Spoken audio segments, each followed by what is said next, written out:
On Christmas Eve, my son ripped my late wife's handwritten recipe book from my hands, held it up in front of 180 guests, and laughed.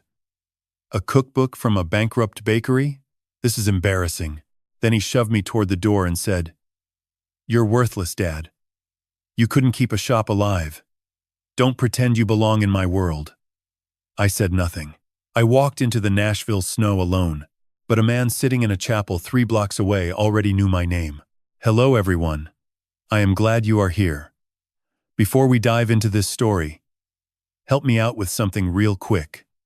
Drop a comment below and let me know where you found this video.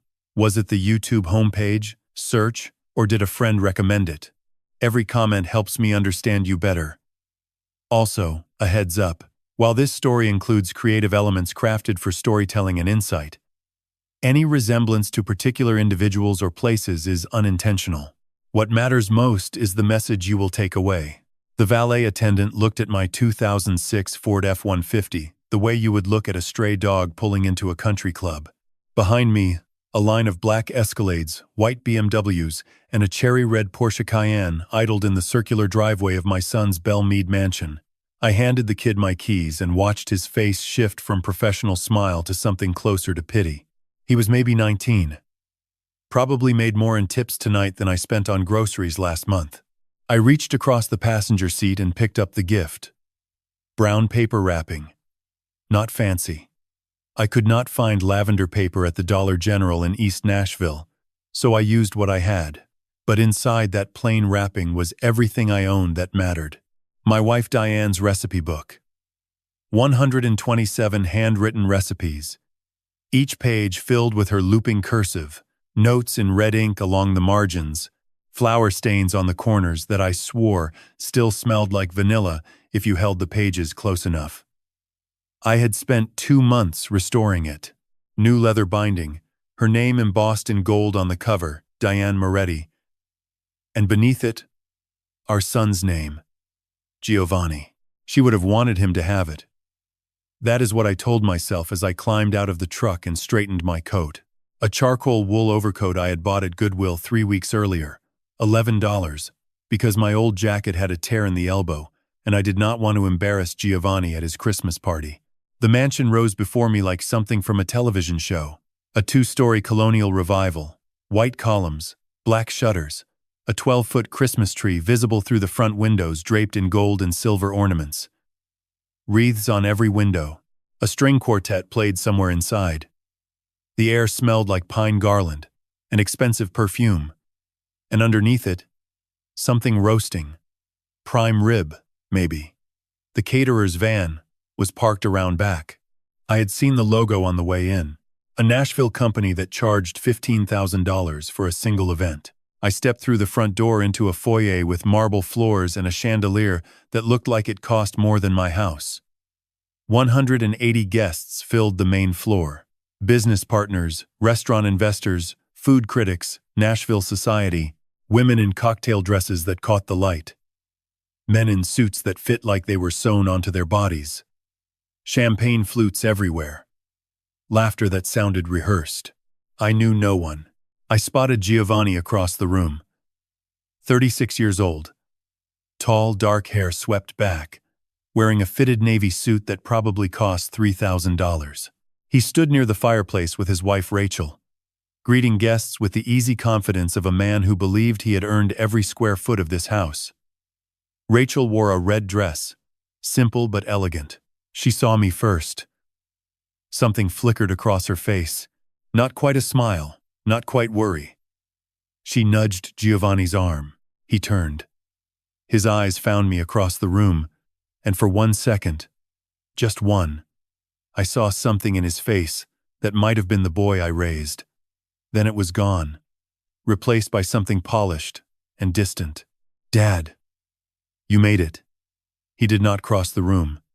He said it from 20 feet away, loud enough that several guests turned to look. I walked to him, gift tucked under my arm, and when I reached him, I opened my arms for a hug. He shook my hand instead. "Everyone, this is my father, Frank." He used to run a small bakery in East Nashville.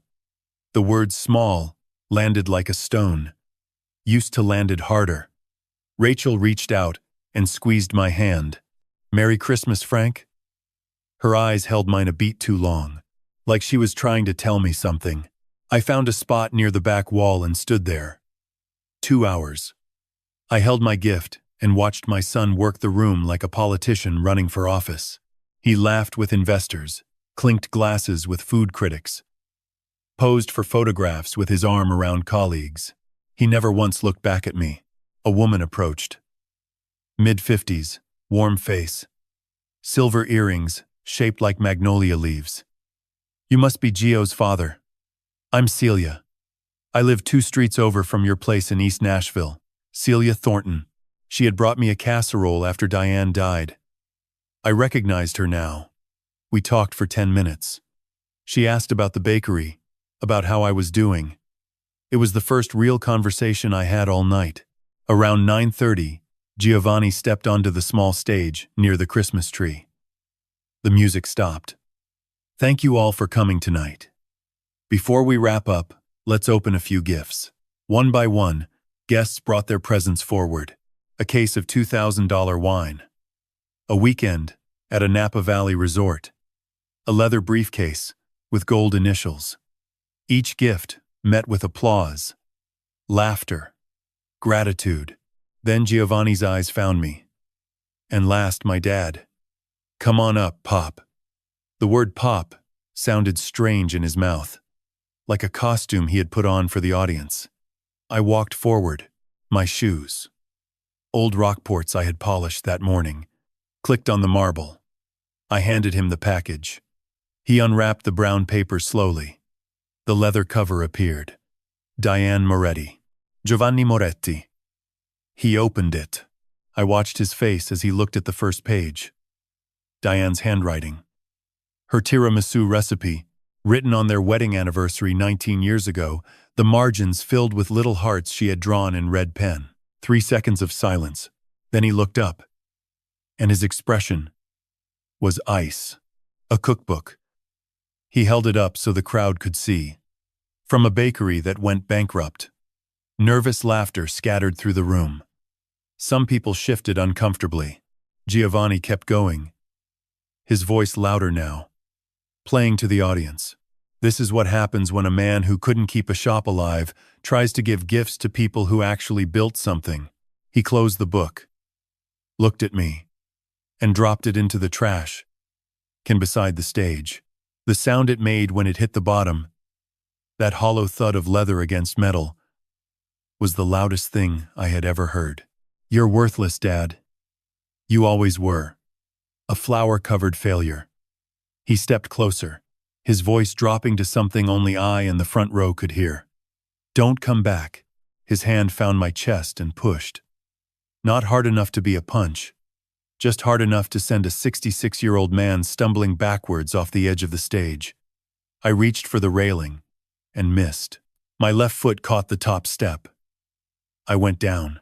My right hand hit the marble floor first, and something sharp, a piece of decorative stone edging the stage, sliced across my palm. Pain tore through my hand. Blood appeared immediately. Bright red on white marble. 180 people stared. No one moved. No one spoke. The string quartet had stopped. The only sound was a champagne glass being set down somewhere, carefully, as if the person holding it was afraid to make noise. Then Celia Thornton pushed through the crowd. She knelt beside me, pressing a cloth napkin against my bleeding hand. "Frank, Frank, look at me." Behind her, Giovanni's voice rang out, bright and false. "Sorry about that, everyone. Let's get the music going again." The quartet resumed. Conversation started back up, hesitant, then louder. Someone laughed. Celia helped me to my feet. Her arm was firm around my shoulders. She turned toward Giovanni, and her voice cut through the noise like a blade. "He is your father, Giovanni." My son did not even look at her. "Stay out of family business, Celia." Celia guided me toward the door. I glanced back once. Rachel stood near the fireplace. Champagne glass gripped so tight her knuckles were white. Her eyes were red. She was not looking at Giovanni. She was looking at me, and the expression on her face was not pity. It was guilt. Celia walked me to my truck. The napkin around my hand was already soaked through. She opened the driver's side door and helped me in. "Frank, this is not the first time, is it?" I did not answer, but when I finally met her eyes, I knew she saw everything I had spent 18 months trying to hide. And in the trash can beside my son's stage, my wife's recipe book lay open to the tiramisu page, her handwriting catching the light, her little red heart still visible from across the room. I pulled out of the driveway with one hand on the wheel and the other wrapped in Celia's napkin. In my rearview mirror, the mansion grew smaller. Warm light spilled from every window. The string quartet had started again. Laughter drifted into the December night, and the party continued as if I had never been there at all. Celia had stood beside my truck for a long moment before I left. She did not ask me to explain. She just looked at me with the steady gaze of a woman who had seen enough suffering to recognize it. "Call me tomorrow, Frank. Promise me." I nodded. I would not call. I knew that even then. My right hand throbbed with each heartbeat. The napkin was wet, warm, sticking to the wound. I should have gone to a hospital. I should have gone home. Instead, I turned onto West End Avenue, heading nowhere, just driving. Thin flakes of snow drifted through the headlights, melting the moment they touched the glass. Nashville does not get much snow. Maybe once or twice a winter, but tonight, Christmas Eve, the sky had decided to offer something rare. Diane would have loved it. She always said snow in Nashville was God wrapping the city in a clean tablecloth. I turned onto Broadway. Even on Christmas Eve, the Strip was alive. Neon signs stacked on top of each other, red and blue and yellow, blazing the names of honky-tonks, Tootsies, Robert's Western World. The stage. Music poured from every open door. Pedal steel guitars, fiddles, voices singing about heartbreak and whiskey. Tourists walked the sidewalks in groups, breath rising in white clouds, laughing, taking photographs, celebrating. I parked on a side street and got out. Maybe because walking felt less like dying than sitting still. I joined the flow of people on Broadway. A 66-year-old man in a Goodwill overcoat with a bloody napkin around his hand, moving through a crowd of strangers on the happiest night of the year. No one looked at me. I passed a couple kissing under a streetlight. I passed a family, mother, father, 2 kids, the youngest on her father's shoulders pointing at the neon signs. The father looked up at her with an expression I recognized because I had worn it once. Pure, uncomplicated love for your child. I kept walking. 3 blocks off Broadway. The noise faded. The neon dimmed. I found myself on Monroe Street, heading into Germantown. Brick warehouses. Victorian houses, with iron fences. Quiet streets lit by gas-style lamps. And on the corner of Monroe and 5th, a small stone church. Grace Chapel. The door was open. Warm light spilled onto the steps. I could hear an organ playing something low and slow. Not a hymn, just notes that sounded the way sadness feels. I went inside. The sanctuary was small. 15 pews on each side. Dark wood worn smooth by decades of hands. Candles flickered along the walls. A stained glass window behind the altar showed a shepherd carrying a lamb. The organ player, an old woman with white hair, did not look up. I sat in the last pew, set my injured hand on my lap, and for the first time in 3 years, since the morning I watched them lower Diane's casket into the earth at Mount Olivet Cemetery, I let myself come apart. The tears did not come loudly. They came the way bread rises. Slowly, from somewhere deep, pushing upward until there was nowhere left to go. I cried for the recipe book lying in a trash can, for Diane's handwriting, for the little red hearts she drew in the margins, for the tiramisu recipe she wrote on our anniversary, The one she said tasted like the first year of our marriage. I cried for the bakery. The morning shift, that started at 3:30, Diane and I side by side, flour on our arms, radio playing low. The first loaves going into the oven while the sky was still dark. For the regulars who came every Saturday. For the little girl who always asked for the cinnamon roll with extra icing, all gone. Diane gone. The bakery closed. And now my son had thrown away the last piece of her like garbage. I looked down at my hands. My left hand, knuckles scarred from 40 years of kneading dough, gripping hot pans, building shelves, doing every repair because we could never afford to hire anyone. My right hand wrapped in a bloody napkin, cut open on the floor of my son's mansion. These hands built a bakery from nothing, mixed 10,000 batches of dough, held my wife's hand every night for 38 years, taught a little boy how to roll pasta and shape baguettes and crack eggs with one hand. And my son called them worthless. Maybe he was right. Maybe 40 years of $4 loaves and waking before the sun amounted to nothing in a world that measured value in square footage and champagne budgets. Maybe I had spent my whole life building something small while everyone else built empires. The organ stopped. The old woman gathered her coat, walked down the aisle, paused at my pew. "Merry Christmas," she said softly. Then she left. I was alone. The candles burned lower. Snow gathered on the steps. Cold crept through the open door. I pressed my forehead against the pew in front of me. The wood smelled like lemon oil and old hymn books. And I asked the only honest question I had left. Does my own son love me at all? Or have I been holding on to something that died a long time ago? I closed my eyes. God, if I still matter to anyone, send me a sign. Because I cannot do this alone anymore. Silence. 10 seconds. 20. Long enough that I almost laughed at myself for expecting an answer. Then a voice came from behind me. Not loud, not dramatic, just calm and certain. The way you would speak to someone who had been lost for a very long time. Those hands built my first kitchen, Frank. And I've been looking for you. I turned around slowly. My injured hand pressed against the pew for balance. A man stood at the end of the center aisle, maybe 15 feet away, half in shadow, half in candlelight. He was tall, early 60s, with close-cropped gray hair and a face that carried the quiet weight of someone who had lived through things he did not talk about. His clothes were simple, dark jacket, no tie, plain shirt. But his shoes caught the light. Italian leather, polished, the kind that cost more than my truck payment. He stepped forward. One step, then another, until the candlelight found his face fully. And something shifted in my memory. Not recognition, not yet.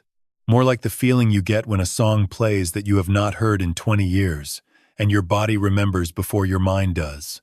It's been 25 years, Frank. His voice was steady, warm, but with an edge of urgency underneath. But I never forgot the taste of your ciabatta. Ciabatta. The word hit something deep. Our Saturday morning bread. Diane's favorite to make, because the dough was alive, she said. You had to feel it. You could not rush it. And I had taught that recipe to exactly one person outside my family. James? I whispered. James Whitfield? He closed the distance between us. His hand found mine, the good one, and gripped it. Not a handshake, something closer to what a son does when he finds his father after a long time lost. His eyes were glassy. His jaw was tight, and when he spoke, his voice cracked on the first word. I heard what happened tonight, Frank. I know everything. I stared at him. The last time I had seen James Whitfield, he was 23 years old, skinny as a fence post, standing in the doorway of Moretti's bakery at 5:30 in the morning, with a duffel bag over his shoulder and a look on his face like the world had already given up on him. He had been out of prison for 11 days. Armed robbery at 19. Served 4 years. No family willing to take him back. No employer willing to give him a chance. He had walked into every restaurant, every kitchen, every business on Gallatin Road, and been turned away. Some politely, most not. He walked into Moretti's on a Tuesday morning. I was pulling sourdough from the oven. Diane was at the register, arranging pastries in the display case. He stood in the doorway and said, "Sir, I'll wash dishes, mop floors, clean ovens, anything. I just need someone to say yes." Diane looked at me. I looked at him. I saw the prison tattoo on his forearm. I saw the duffel bag that held everything he owned. And I saw something else. The same thing I saw in the mirror. Every morning. A man trying to prove he was worth something. I did not ask about his record. I did not ask where he had been. I reached behind the counter, pulled out a clean apron, and handed it to him. "We start at 3:30. Tomorrow morning. First thing we make is ciabatta." He showed up at 3:15. Every day for 2 years. He learned to knead, to proof, to read the dough by feel. He learned sourdough and focaccia and the rosemary olive oil bread that was Diane's specialty. He worked harder than anyone I had ever hired. And when he told me he wanted to open his own place, I gave him $5,000 from our savings. Diane and I had talked about it the night before. She said, "If we can't help the people standing right in front of us, what's the bakery for?" He paid back every cent within 3 years. And then he disappeared into his own life. And I never heard from him again. I did not mind. I did not help him expecting anything in return. That is not why you give someone a chance. Now here he stood. 25 years later. In a church on Christmas Eve. And something about his posture, the way he held himself, the shoes, the quiet authority, told me the man who once washed my dishes had become something else. Entirely.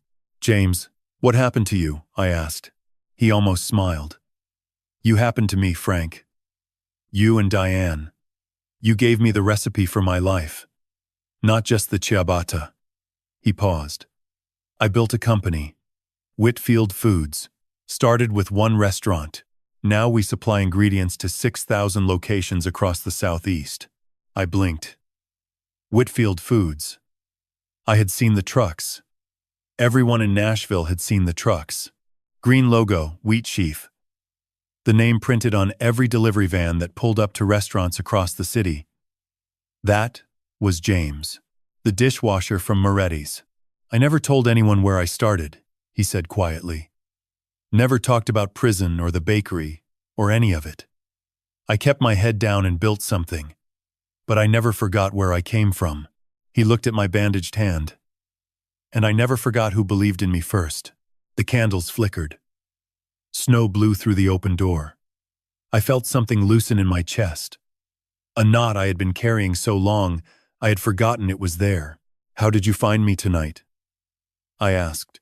James sat down in the pew beside me. He leaned forward, elbows on his knees, and his expression shifted from warmth to something harder.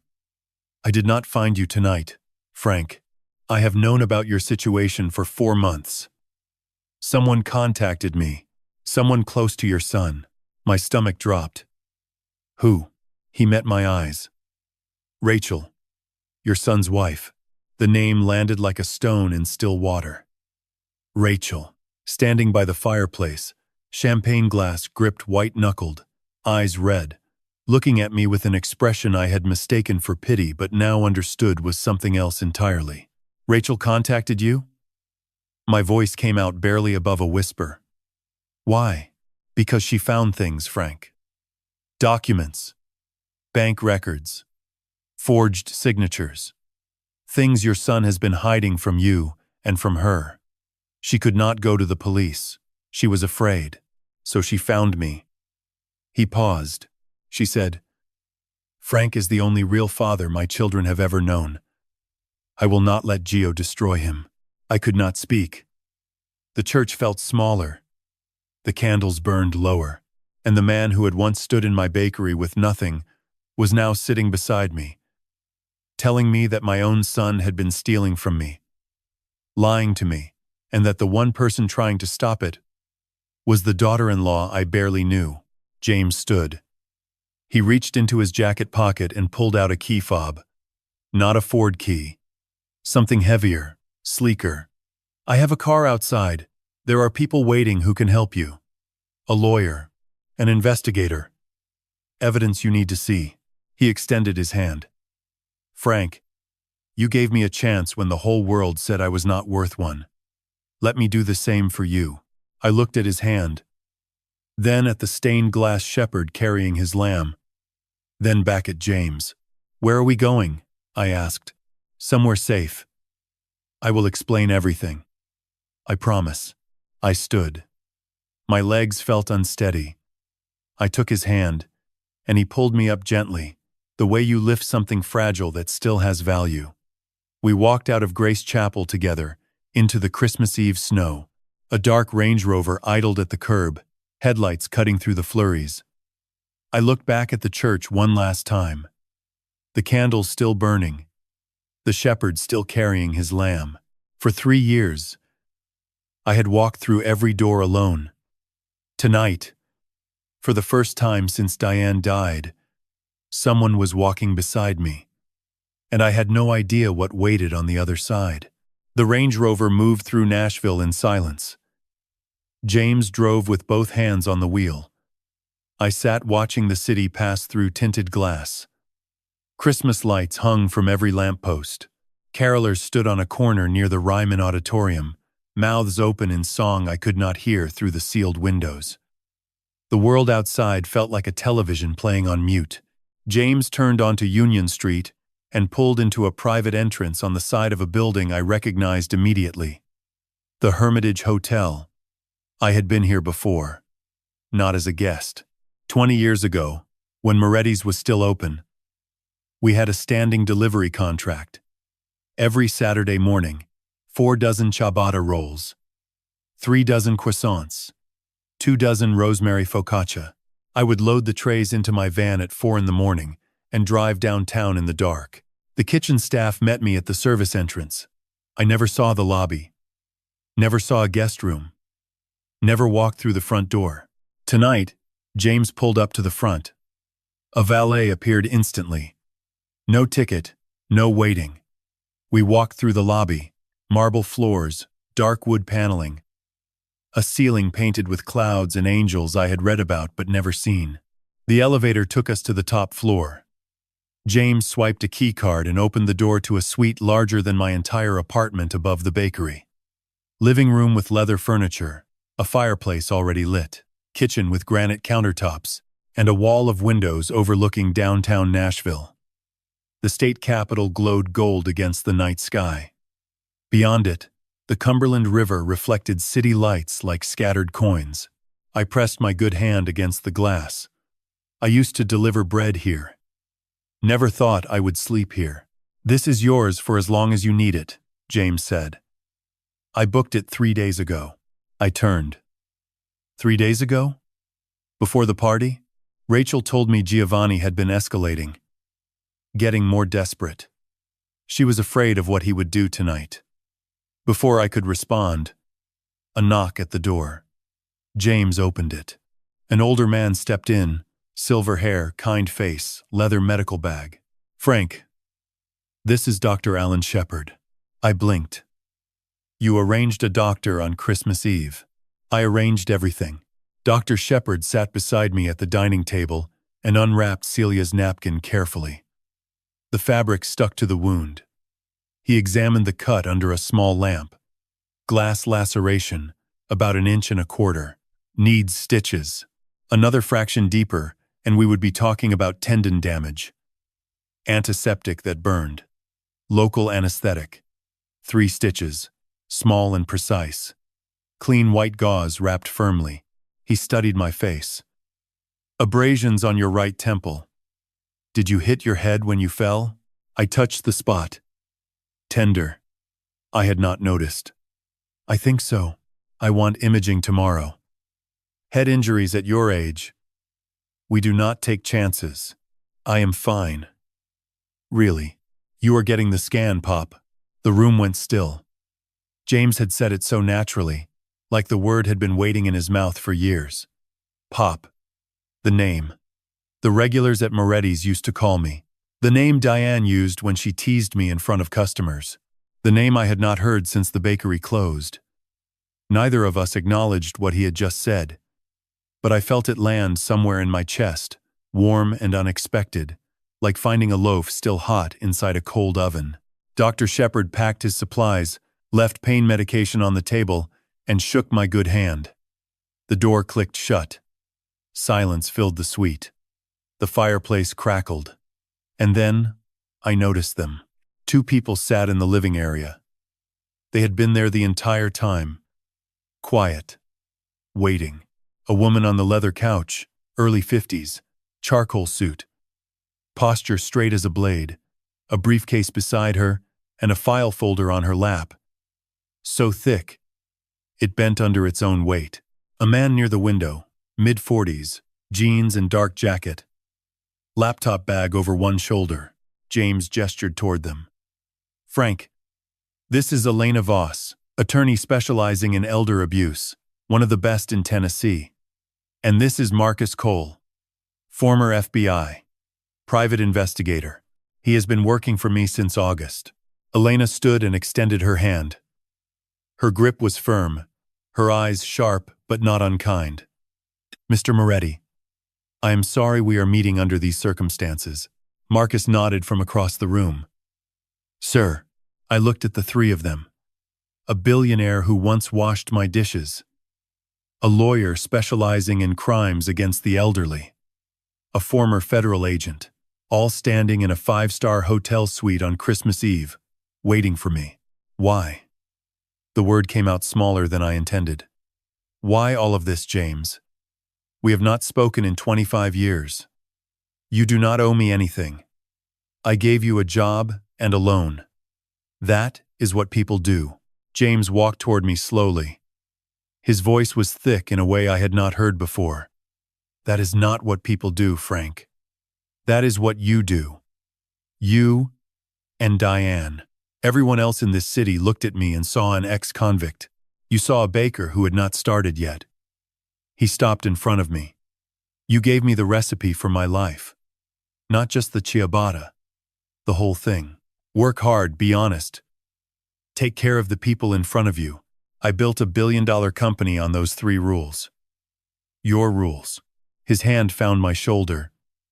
You are the closest thing to a father I have ever had. I will not stand by while your own son tears you apart. The fireplace popped. A log shifted. I wanted to say thank you, or I do not deserve this, or any of the things a man says when someone offers more kindness than he knows how to hold. But my throat closed, so I just nodded. Elena cleared her throat gently. She placed the file folder on the coffee table. 4 inches thick. Tabs along the edges. She looked at me with an expression that was calm, certain, and completely without pity. Mr. Moretti, what I am about to show you will change everything you think you know about your son, about your finances, about your home, and about the last 18 months of your life. She opened the folder. Are you ready? I looked at James. He nodded once. I looked at the folder, at the weight of it, at the 4 inches of paper, holding the truth about my own child. Tell me everything, I said. Marcus set his laptop on the dining table and turned the screen toward me. The glow lit up the room.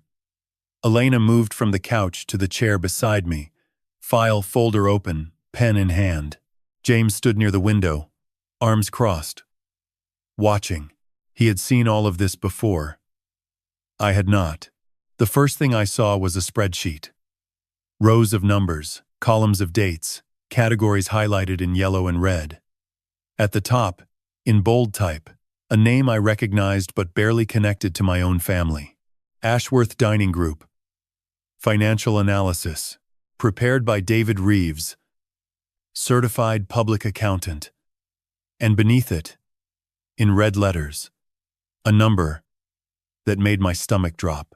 Total outstanding debt. $6,200,000. I stared at the screen. 6 million? Marcus nodded. His voice was low and even. Your son operates 10 restaurants across Middle Tennessee under the Ashworth Dining Group brand. On paper, it looks impressive. In reality, 4 of those 10 locations have been hemorrhaging money for over a year. He clicked to a new tab. Revenue versus expenses, month by month. The lines crossed in the wrong direction starting 18 months ago. The 4 locations in Murfreesboro, Franklin, Clarksville, and Gallatin are losing a combined $140,000 a month. Giovanni has been covering the losses with new debt. He clicked again. A loan summary appeared. Bank of America, commercial line of credit. $4 million, drawn in 2 tranches over 14 months. Interest rate 7.8%, secured against the Belmead property and Giovanni's personal guarantee. Another click. Private investors. $2 million raised last spring. 12-month maturity. Due in March of next year. If he cannot repay, the investors take his equity in all 10 restaurants. Elena leaned forward. He is 3 months away from losing everything, Frank. The banks are already sending default notices. The investors are circling. I tried to process the numbers. $6 million in debt. $140,000 a month in losses. I had never seen numbers that large connected to my family. When Diane and I ran Moretti's, our biggest year was $320,000 in revenue. We thought that was a fortune. Marcus clicked to another screen. But the debt is only half the problem. Look at his personal spending. A new spreadsheet appeared. Giovanni Moretti. Personal expenses, January through November. The total at the bottom read $280,000. His base salary as CEO is $210,000. He is spending $70,000 more than he earns every year. Marcus scrolled through the list. Porsche Cayenne lease, $2,200 a month. Belmead mortgage, $8,400. Country club membership, $18,000 annual. Designer clothing, $14,000. Travel, $22,000. Restaurants and entertainment, $19,000. The numbers blurred together into a portrait of a man living a life he could not afford. Where does the extra money come from? I asked. Credit cards initially, Marcus said. 3 personal cards, all maxed. Total balance, $61,000. Then he started pulling from the business accounts. Reeves found $38,000 in personal expenses disguised as business costs over the last 18 months. Spa days listed as client entertainment. A vacation to Aspen filed as a conference. Elena spoke. That alone is corporate fraud. His investors and his company's board will be very interested. I sat back in my chair. My son. The man who stood on a stage 3 hours ago and called me a failure for running a bakery that went bankrupt. That man was $6 million in debt. Burning through money he did not have. Propping up an empire that was already dead. He called me worthless, I said quietly. He said I could not keep a shop alive. James spoke from the window, his voice tight. Moretti's was open for 31 years, Frank. It closed because Diane died and you could not run it alone. Giovanni's empire is 18 months old and already underwater. He did not build anything. He borrowed everything. The irony was so sharp, it drew blood. Marcus closed the spending tab and opened a new file. Now, I need to show you why this matters to you personally. A document filled the screen. At the top, my name. Lance Frank Moretti. Asset summary. How do you know my finances? I asked. Public records for the property. Pension and Social Security are standard for your work history. The savings account balance came from bank records we obtained through a legal subpoena in October. Marcus paused, and Giovanni had access to some of this information already. The numbers were laid out in clean rows. Primary residence and bakery property, 1847 Woodland Street, East Nashville. Assessed value, $900,000. Retirement savings account, $95,000. Monthly pension, $2,600. Monthly Social Security, $1,900. Total estimated assets, $995,000. Total monthly income, $4,500. I looked at the screen. Nearly $1 million. My entire life. 40 years of waking at 3:30, of flour-covered hands, of $4 loaves and $6 pastries, reduced to a row on a spreadsheet. Elena's voice was precise. To a man drowning in $6 million of debt, facing investor deadlines in 3 months, with maxed credit cards and a lifestyle he cannot sustain, your assets look like a life raft. $900,000 in real estate alone, nearly $100,000 in savings. A steady income stream he could control. Control how? I asked. Conservatorship, Elena said. Legal guardianship. If Giovanni can get a court to declare you mentally incompetent, he becomes your legal guardian. He can sell your property, access your savings, redirect your pension, all of it. Legally. The word incompetent landed like a hammer on glass. I thought of Giovanni's questions over the past year. Do you remember what day it is, Dad? Did you take your pills? You seem confused. Little comments I had dismissed as concern. Seeds, I now realized. Planted carefully. Watered with patience. Marcus clicked to one more screen. A property deed. The address at the top, 1847 Woodland Street, East Nashville, Tennessee. I knew that address better than I knew my own birthday. I had mixed dough at that address for 31 years. I had held my wife's hand in the kitchen at that address on the morning she told me she was pregnant. I had built every shelf, fixed every pipe, replaced every tile in the building at that address with these two hands. But the name on the deed was not Frank Moretti. Not anymore. It read, Giovanni Moretti. Transfer date, October 15th, 2023. 14 months ago. That is Diane's bakery, I whispered. My voice broke on her name. That is our home. How is his name on it? Marcus met my eyes. Forged signature. Fraudulent notarization. Your son transferred the property to himself 14 months ago, without your knowledge or consent. The room tilted. I gripped the edge of the table. And somewhere inside me, something that had been bending for 18 months, finally cracked. Marcus zoomed in on the property deed. The signature at the bottom was mine. Or rather, it was supposed to be mine. The loops on the F were too tight. The tail on the K and Frank curled upward instead of down. Small differences that no one would notice unless they had spent 66 years writing that name. We had a forensic handwriting analyst examine the signature, Marcus said. She confirmed it is a forgery. The notarization stamp is from a notary public in Brentwood, whose office has no record of you ever visiting. Elena placed a second document beside the deed.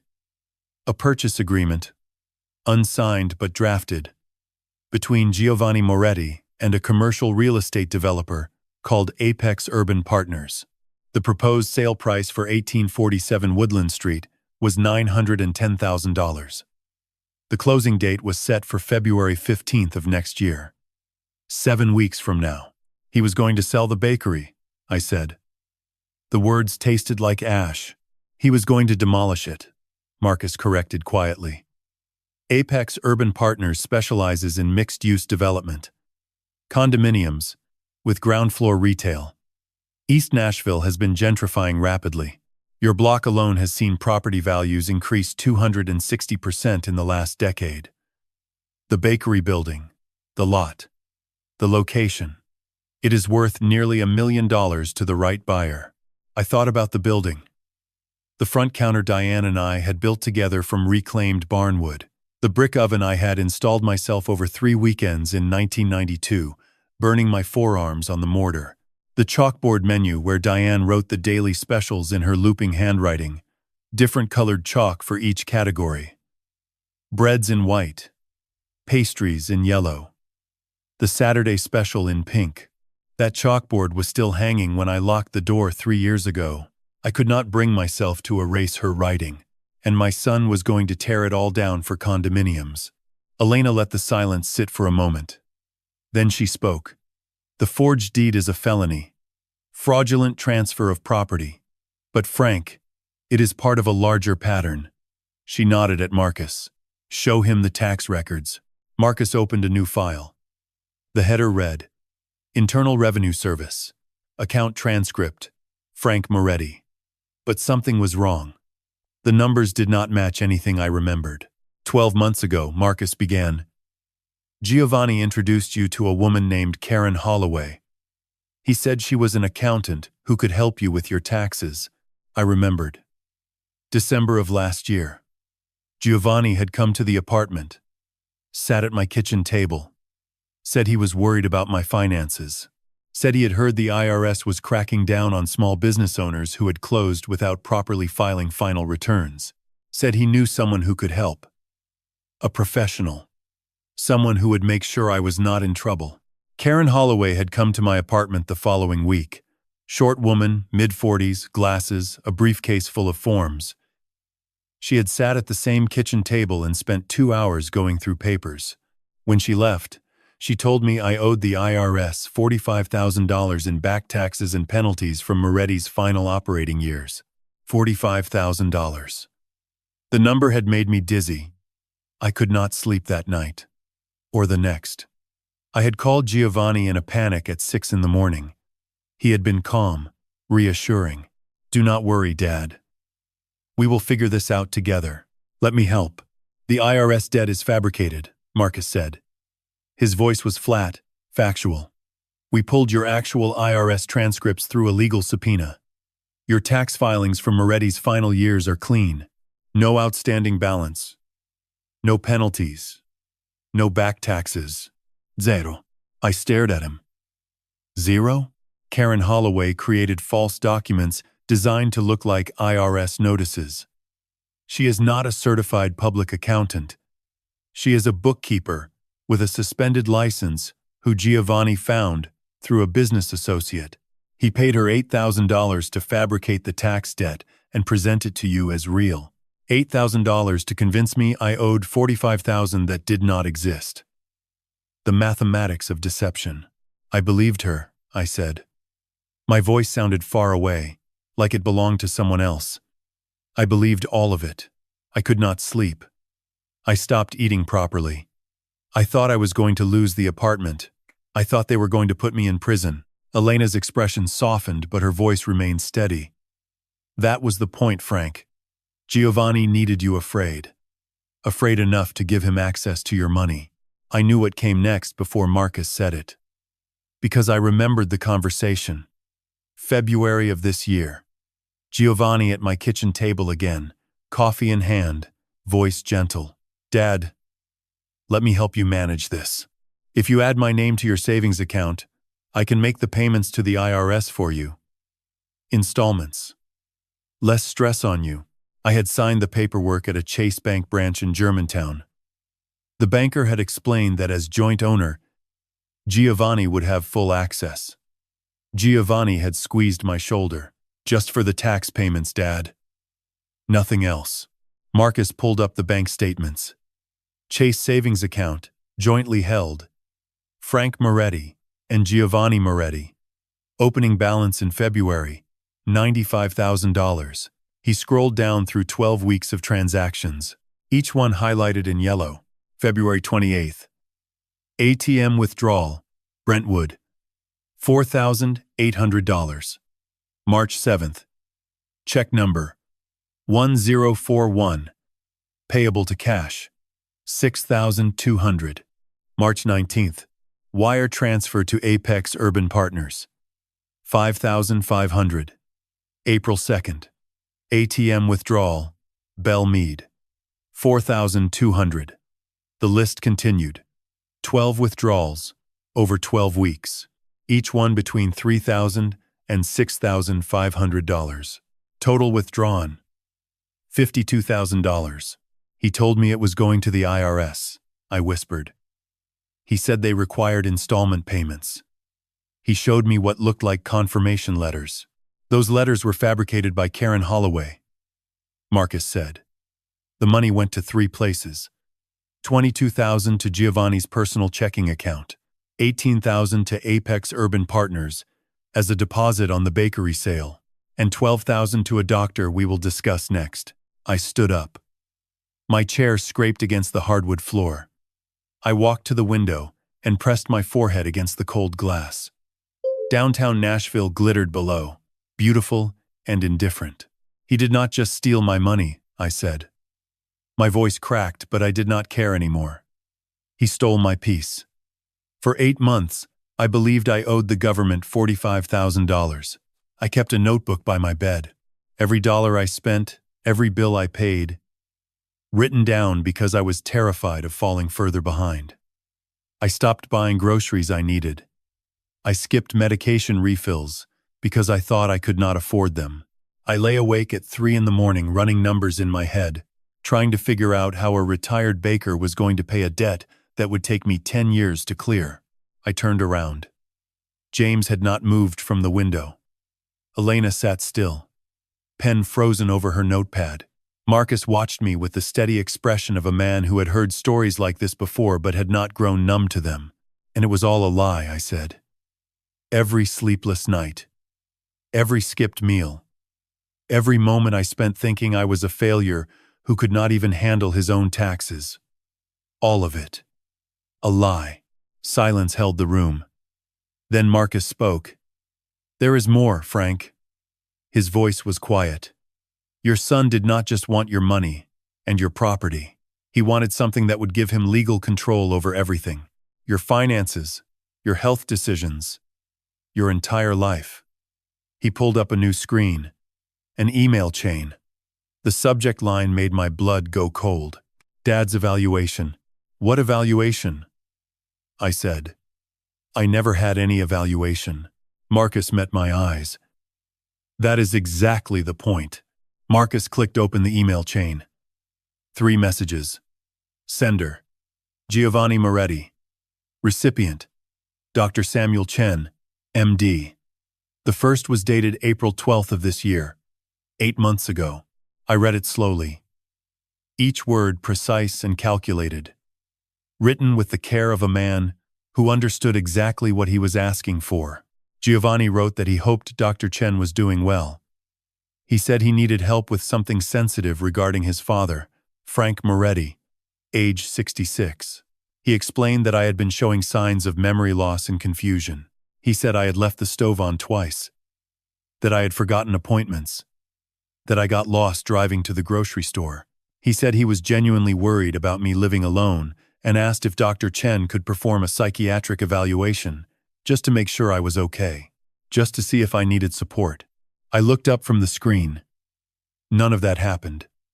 I never left the stove on. I never missed an appointment. I never got lost. We know, Marcus said. Keep reading. The second email was Dr. Chen's reply, dated April 19th. He wrote that he had reviewed Giovanni's concerns and was willing to conduct an assessment. He noted that he had treated me briefly 3 years ago for a sinus infection, which technically made me a patient on file. He could schedule the evaluation without raising flags, but then he added a paragraph that changed everything. He wrote that given the nature of the request, he needed to be transparent.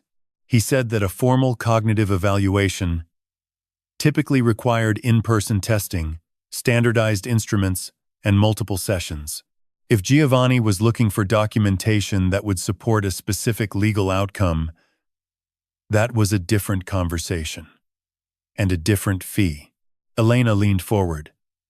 He knew exactly what Giovanni was asking for, and he was negotiating his price. The third email was Giovanni's response.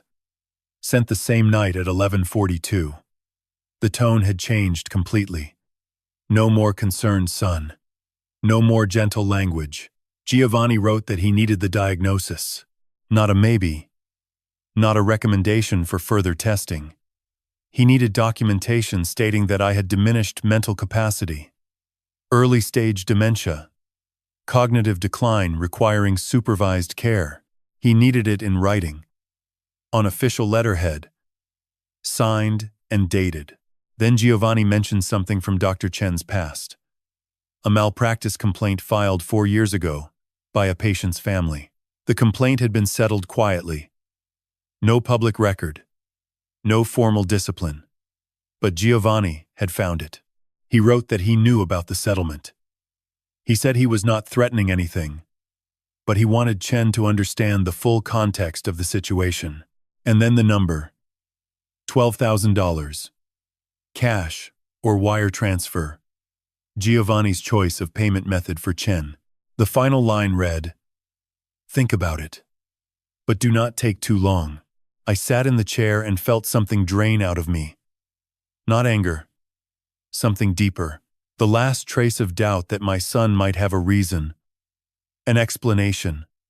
Something I could hold on to and say maybe he did not mean it. He meant every word. Elena spoke.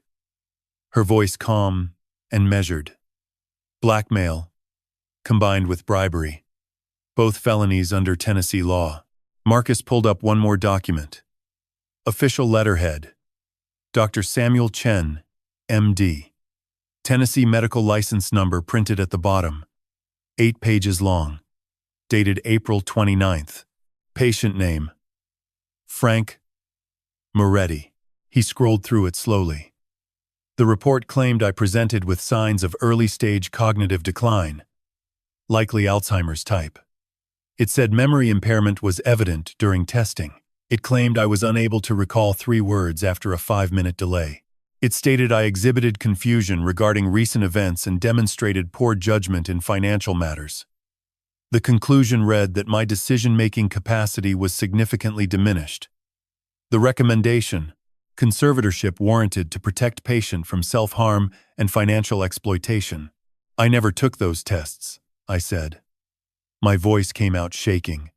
I have never sat in that man's office for any evaluation. The only time I saw him was 3 years ago for a sinus infection. A 15-minute visit. Marcus nodded. Dr. Chen fabricated the entire evaluation. He wrote it as if it happened. Documented tests that were never administered, and produced a medical opinion based on nothing. I stood and walked to the window. The same window I had pressed my forehead against 20 minutes ago. The same city lights. The same indifferent skyline. But the man standing here now was different from the man who had stood here before. He tried to steal my mind, I said. The words came out quiet, but they filled the room. My own son tried to make the world believe I was losing my mind. I thought about the last year. Giovanni's visits that I had mistaken for concern. The questions that came wrapped in kindness. Do you remember what day it is, Dad? Did you take your pills this morning? You seem confused lately. Are you sleeping okay? Each question a seed. Planted carefully. Watered with patience. Designed to make me doubt my own reality. And it had worked. After the IRS lie, after the money disappeared, after the questions that never stopped, I had started to wonder. I kept the blue notebook by my bed. Every morning, I wrote down the date, the day of the week, what I had eaten, who I had talked to, what I had spent, proof that I was still here, proof that my mind still worked. Because my son had made me afraid that one morning I would wake up and not remember my own name. 2 weeks ago, I said slowly, still facing the window. He came to my apartment with a stack of papers. Conservatorship petition. He sat at the kitchen table, the same table where Diane used to roll out pasta dough. And he put a pen in my hand and said, "Just sign here, Dad. It will make things easier." The room was silent. I read the first page. Legal authority over medical decisions. Legal authority over financial assets. Legal authority over living arrangements. I turned around, and for the first time in 36 years of being his father, I said no. James straightened at the window. What did he do? He got angry. Said I was being difficult. Said I was confused and did not understand what I was signing. I told him I understood exactly what I was signing. I told him I was not crazy. I told him to leave. And then? Elena asked. He did not speak to me for a week. Then he invited me to the Christmas party. James's voice was quiet. He did not hit you tonight because of the recipe book, Frank. He hit you because you said no. Because for the first time, you would not give him control. The truth of it settled over me. Heavy and final. The recipe book was not the trigger. The word no was the trigger. My son had spent 18 months building a cage around me, stealing my money, stealing my property, stealing my sanity, one question at a time. And when I refused to walk into the cage willingly, he punished me in front of 180 people. I looked at my bandaged hand, then at James, then at Elena, then at Marcus. These three people who had spent months preparing for this night, building a case to protect a man they barely knew, because one of them remembered a kindness from 25 years ago. What else? I asked. You said there was more. Marcus glanced at James, who nodded. 2 more things, Frank. One about your brother Sal, and one about someone much closer to Giovanni than anyone in this room expected. He opened a new screen. A text message thread. The sender's name appeared at the top, and when I saw it, the air left my lungs. Rachel Ashworth, my son's wife. The woman who had stood by the fireplace 3 hours ago with red eyes and white knuckles. The woman I had barely spoken to in 2 years. The woman who, I was about to learn, had been risking everything to save me. Before Elena could explain the messages on that screen, she closed the laptop, set it gently on the coffee table, looked at me the way a surgeon looks at a patient before saying the word malignant. Frank, before we get to Rachel, there's something else. Something about your brother, Sal. My chest tightened at the name. Salvatore Moretti, 72 years old, living in a row house in South Philadelphia with the same rotary phone he'd had since 1986. My older brother by 6 years. The man who taught me to ride a bicycle on Passyunk Avenue and held my hand at our mother's funeral when I was 23. The man I hadn't spoken to in almost 4 years. That silence had nearly destroyed me. After Diane died, I called Sal every Sunday. Then one Sunday, he didn't answer. The next week, same thing. I left messages. I wrote a letter by hand, the way our father used to. Nothing came back. After 3 months of silence, I stopped trying. Grief does strange arithmetic. You add up small hurts until they equal one enormous rejection, and then you stop counting. Marcus pulled a document from his folder.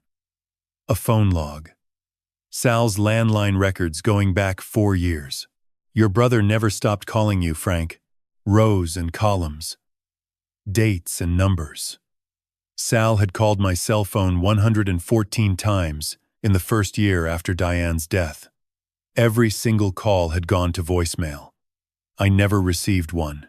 Gio blocked Sal's number on your phone, Marcus said. Then he called Sal directly and told him you'd been diagnosed with severe clinical depression. That hearing family voices was, quote, triggering a spiral. Sal asked about sending letters. Gio gave him a fake forwarding address in Murfreesboro. Every letter ended up at a P.O. box that Gio controlled. 72 years old. My brother. Sitting in Philadelphia, writing letters to a dead address. Thinking his baby brother was too broken to read them.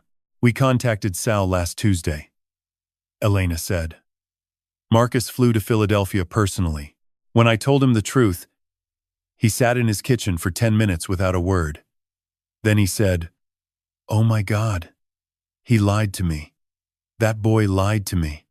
And he started crying. Marcus paused. I've interviewed federal witnesses who kept their composure better than your brother did that morning. The tears came silently, rolling down my face onto the Hermitage Hotel's white tablecloth like small, clear accusations. 4 years. Sal had grieved for me while I was alive and 12 hours away by car. Gio had severed us with nothing more than a phone setting and a convincing lie. Elena gave me a moment. Then she opened the laptop again. Now, Rachel. Text messages filled the screen. Dates running from August to December. Hundreds of messages between Rachel Ashworth and James Whitfield, sent through an encrypted application Marcus had helped her install. 4 months ago, James said, leaning forward, I received a call from a number I didn't recognize. A woman whispering like someone might walk in at any second. She said, My name is Rachel. I'm Giovanni Moretti's wife, and I need to tell you what he's doing to his father. Rachel. I had barely spoken to her in 2 years. At family dinners, she sat at the far end of the table, always quiet, always watching Gio, with an expression I had mistaken for devotion. Now I understood it was surveillance. She found the documents in Gio's home safe, Elena explained. She watched him enter the combination one night when he thought she was sleeping. The next morning she opened it and found everything. The forged deed. The fake IRS letters. Dr. Chen's report and the payment receipt. Your bank statements with Gio's handwritten notes calculating how much more he could extract. James walked to the window. When he spoke, his voice was rough. Rachel spent 4 months sleeping next to that man, knowing exactly what he was. Every time he left for work, she photographed another document. She recorded 11 phone calls between Gio and Karen Holloway. She copied his hard drive onto a thumb drive hidden inside a box of her daughter's winter clothes. Why didn't she leave? I asked. Leaving meant losing access to the evidence, Elena said. And Gio controls everything. The money, the cars, the house. Rachel's name isn't on a single account. She told James that if Gio found out, he would take their daughter, and she'd never see her again. James turned from the window. She said something. I want you to hear exactly the way she said it. She said, Frank is the only image of a real father my daughter has ever seen. The way he held her at Thanksgiving 3 years ago, before everything went wrong. I remember his hands, how gentle they were. My daughter deserves to know that man. I will not let Gio erase him. My hands. These hands. 40 years of kneading dough. And Rachel remembered them holding her child. Elena closed the laptop. What Rachel has given us is more than enough. Recorded conversations, photographed documents, a digital trail Gio doesn't know exists. Combined with Marcus's investigation, Dr. Chen's payment records, Karen Holloway's correspondence, and Sal's testimony, we have a case any prosecutor in Davidson County would take. I looked at the three of them. James, who had crossed 25 years to sit in this room.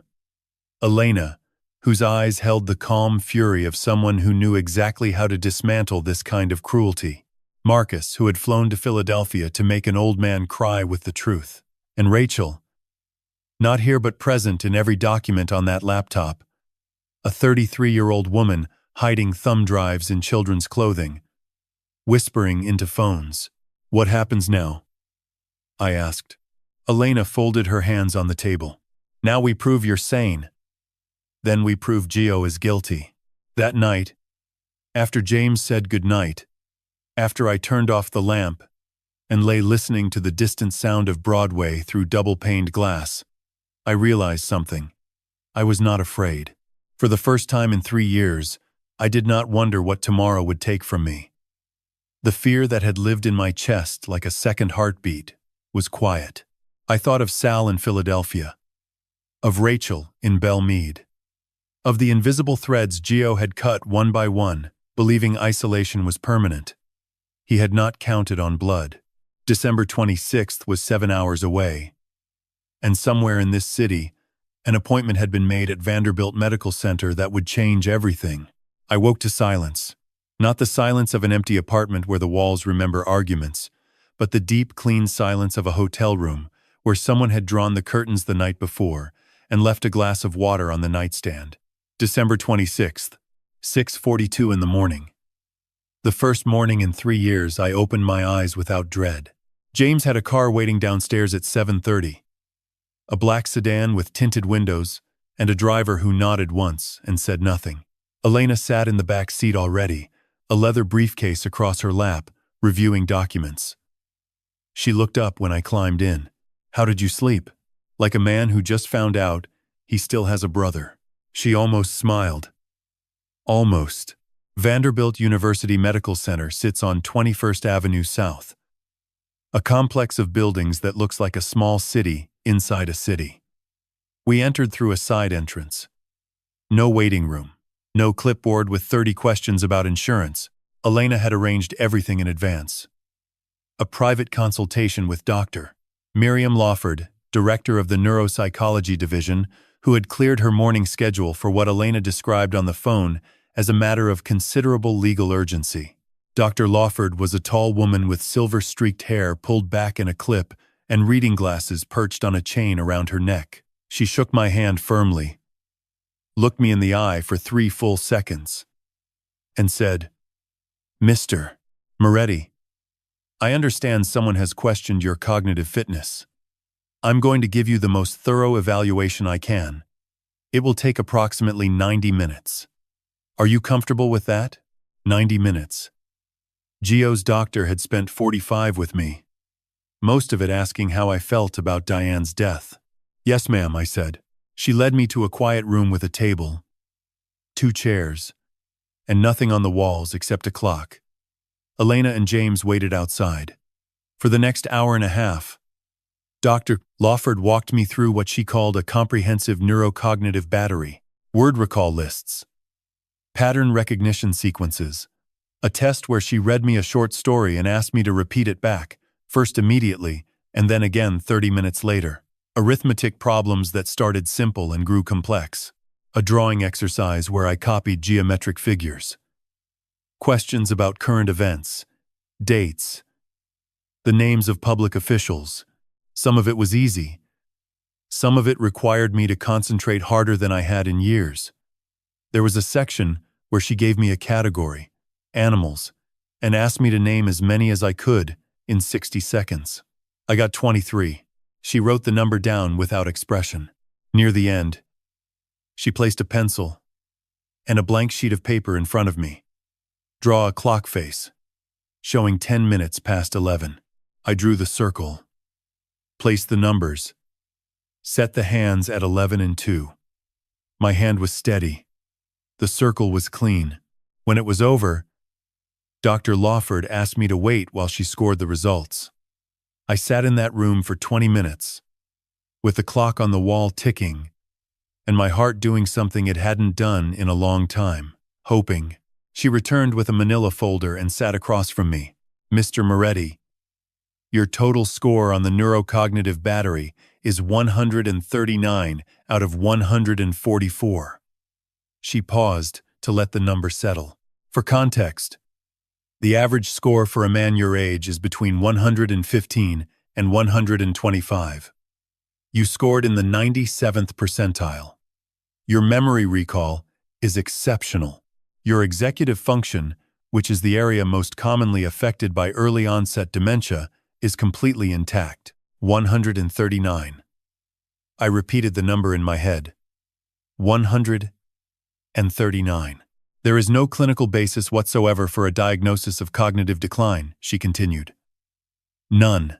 If someone produced a medical report stating otherwise, that report does not reflect your current neurological status, and I would be prepared to testify to that effect. I didn't cry.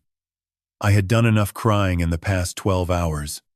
Instead, I felt something shift inside my chest, a weight sliding off a shelf where it had sat so long I had forgotten it was there. For 14 months, a piece of paper signed by Dr. Samuel Chen had told the world I was losing my mind. For 14 months, my own son had used that paper to justify every theft, every lie, every locked door. And now a woman with silver hair and 30 years of clinical experience had just erased it with a number. 139 out of 144. When I walked back into the hallway, Elena and James were standing by the window. Elena looked at my face, and she knew. "He passed," she said. "Not a question. 97th percentile," I said. James closed his eyes. He pressed his lips together and nodded slowly, and I saw him grip the windowsill with one hand. This was a man who had negotiated billion-dollar acquisitions without flinching, and right now he was holding onto a windowsill because a 66-year-old baker had drawn a clock correctly. In the car on the way back, Elena opened her briefcase and pulled out a fresh document. Marcus had sent it while we were inside the hospital. "There's more," she said. "Marcus traced an additional $38,000 in transfers from your retirement account to a shell company registered in Gio's business partner's name. The transfers were made in small increments, never more than $4,000 at a time, to avoid triggering automatic bank alerts. They started 9 months ago and continued through last week. 347,000 plus 38,000. The number in my head recalculated itself like a register that never stops ringing. 385,000, I said. "At minimum," Elena said. "We're still pulling records." I leaned back against the leather seat and watched Nashville slide past the tinted window. The city looked different today. Not warmer, not kinder, just clearer. The way a street looks after rain washes the dust off the pavement. I could see the edges of things again. "What's next?" I asked. Elena closed the briefcase with a click that sounded like a lock turning. "Next, we gather your witnesses. Every person Gio pushed out of your life. Every person who saw what was happening and couldn't prove it. We bring them all to the same table, and we build a wall so thick that when your son finally sees it, he will understand there is no door." The knock came at 11:14 on the morning of December 27th. 2 sharp raps, a pause, then a third. I knew that rhythm. Sal had knocked on every door that way since he was a teenager in our parents' house on Passyunk Avenue. And 50-some years hadn't changed it. I opened the door, and there he was. 72 years old, 6 feet tall but stooped now, wearing a brown coat that was too thin for Nashville in December and carrying a leather duffel bag with a broken zipper held shut by a bungee cord. His face was the face I remembered but older. The way a photograph left in sunlight slowly shifts its colors. He looked at me, and his mouth opened, and nothing came out. 4 years. 1,461 days since I had heard my brother's voice. "Frankie," he finally said. I pulled him into the room and held him. He smelled like coffee and Old Spice, and the cold air of whatever connecting flight had carried him from Philadelphia to Nashville at 6 in the morning. His shoulders shook. Mine did too. We stood in the doorway of Suite 412 at the Hermitage Hotel. 2 old men from South Philly holding each other like the world outside had tried to separate them and failed. When we let go, Sal held me at arm's length and studied my face. "You look thin," he said. "You look old," I said. He laughed. It was a broken, watery sound, and it was the most beautiful thing I had heard in 4 years. We sat at the table by the window, and Sal told me everything. The calls that went to voicemail, the letters he sent to the Murfreesboro address, 17 of them, each one asking me to please just write back, even one word. The night he sat in his kitchen and told his neighbor Frank Moretti was gone. Not dead, but gone. And that losing a brother to depression was like losing him to a river you couldn't see. "I believed him, Frankie," Sal said, and his eyes filled again. "He's your son." "I believed your own son." "So did I said. "For 3 years, so did I." That afternoon, the room began to fill. Elena had arranged it with the precision of a woman who understood that timing was evidence and presence was testimony. At 1:15, Marcus arrived with a rolling case full of organized folders, each one tabbed and color-coded. At 1:45, the door opened and Celia Thornton walked in. Celia, my neighbor of 15 years on Woodland Street. The woman who had brought me soup every Tuesday for 6 months after Diane died, and then suddenly stopped. I had assumed she'd grown tired of my grief, the way people do. But Celia sat down across from me and set a shoebox on the table and told me the truth. "Gio came to my house last March," she said. Her voice was steady, but her hands were not. "He told me, you didn't want visitors anymore, that you'd asked for privacy. He said if I kept coming around, it would set back your recovery." She paused. Then he said something that scared me. He said, "My father is fragile, Mrs. Thornton. If something happens to him because someone wouldn't respect his boundaries, that's a legal matter. I'm not proud of this, Frank." But I stopped coming. She opened the shoebox. Inside were dozens of handwritten notes on index cards, each one dated. "I kept a log," she said. "Every time I saw something wrong, the day the locksmith came and changed your locks while you were at the grocery store. The day a woman I'd never seen carried boxes out of your house and loaded them into a white van. The day your mailbox was moved from the porch to a P.O. box without your name on the return slip." She pushed the box toward Elena. I didn't know who to tell, so I wrote it down. Elena lifted the cards one by one, reading the dates, her expression sharpening with each entry. 43 cards. 43 small acts of witness from a woman who had been too afraid to knock on my door, but too decent to look away. By 4 o'clock, the suite looked less like a hotel room and more like a war room. Marcus had pinned a timeline to the wall using painter's tape. A horizontal line stretching 8 feet with dates and events marked in red and blue ink. Elena stood before it, connecting threads. Sal sat in the corner reading his own phone records with a magnifying glass he had brought from Philadelphia. Celia organized her index cards into chronological order on the bed, and James sat across from me at the small chess table by the window. A travel set he had pulled from his briefcase. The pieces no bigger than thimbles. We played without speaking for a while. James moved deliberately. Each piece placed with the patience of a man who had built an empire by thinking 7 moves ahead. "You know why I like chess, Pop?" he said, advancing a knight. "Because you always win. Because every piece matters. The queen gets the glory, but the game is won by pawns who moved 1 square at a time in the right direction."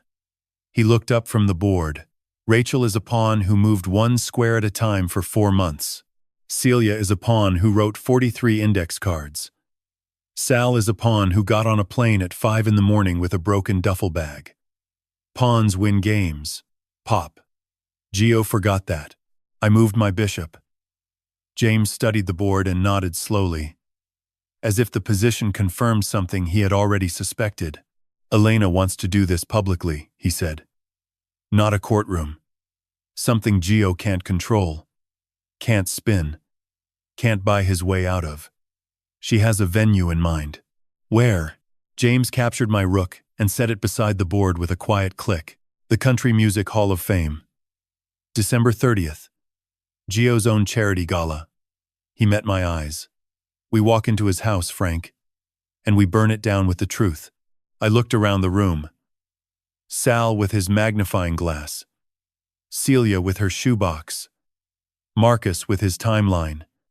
Elena with her briefcase. James with his chess pieces. 6 people in a hotel suite on the day after Christmas, building a wall 1 brick at a time. 3 days. In 3 days, my son would learn what it felt like to stand in a room full of people and have the floor disappear beneath him. "James, Merry Christmas, a little late." My son's voice filled the room. Smooth, warm. The voice of a man who had practiced sincerity until it became indistinguishable from the real thing. "I hope you're enjoying the holidays. Giovanni." "Always a pleasure." James leaned back in his chair, his tone easy, conversational. "Listen, I wanted to touch base about the 30th, the gala at the Hall of Fame. My team confirmed a table for 12, and I'm planning to bring a few associates from the Southeast Division. I'd love to sit near you and Rachel if that's possible." "Absolutely. I'll have my events coordinator move you to table 2, right by the stage." "Perfect. And Giovanni, I wanted to mention something. I've been thinking about Ashworth Dining Group, the expansion into Charlotte and Raleigh. I have some ideas about strategic partnership that I think could be very interesting for both of us. Maybe we could find a few minutes at the gala to talk privately?" The silence lasted 1 second. I counted it. 1 second of Gio calculating the value of a billionaire's interest in his restaurant empire. When he spoke again, his voice had shifted half a register higher, the way it always did when he smelled opportunity. "James, I would love that. I've actually been hoping to get some FaceTime with you. Let me block out 20 minutes after the tribute video. We can step into the green room." "Wonderful. I'll see you on the 30th, Giovanni. Looking forward to it." "And James, thank you. This means a lot." The line went dead. Nobody in the room spoke for a moment. Then Marcus reached over and stopped the recorder. "He didn't ask about his father," Sal said quietly. Not one word. He was right. James Whitfield had been at Gio's Christmas party 3 nights ago. He had witnessed a 66-year-old man being humiliated in front of 200 guests. And Gio, speaking to James for the first time since that night, had not mentioned me at all. Not to apologize, not to explain, not even to lie.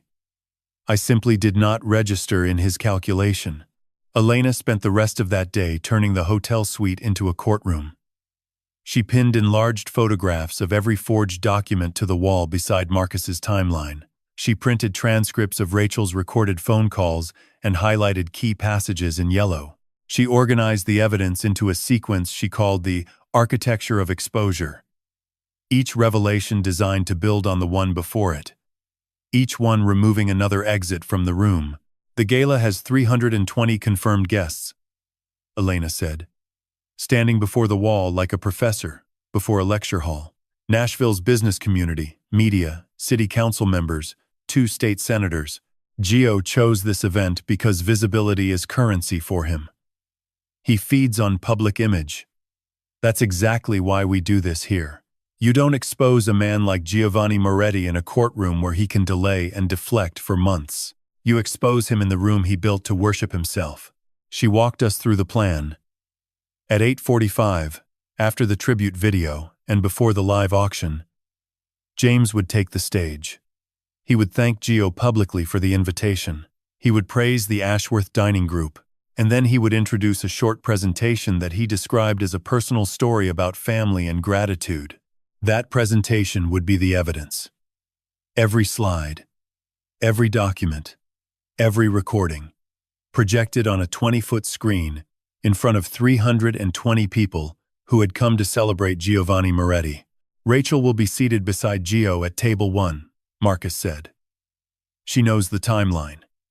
When the first slide appears, she will stand, walk to the stage, and deliver her testimony. She's been preparing for this with Elena by phone for the past 2 weeks. "Is she safe?" I asked. "She's leaving the house on the morning of the 30th with their daughter," Elena said. "Marcus has arranged a secure location. By the time Gio sees Rachel on that stage, her bags will already be unpacked in a place he cannot find." That night, after the others had gone to their rooms, I stood at the window of Suite 412 and looked out at Nashville.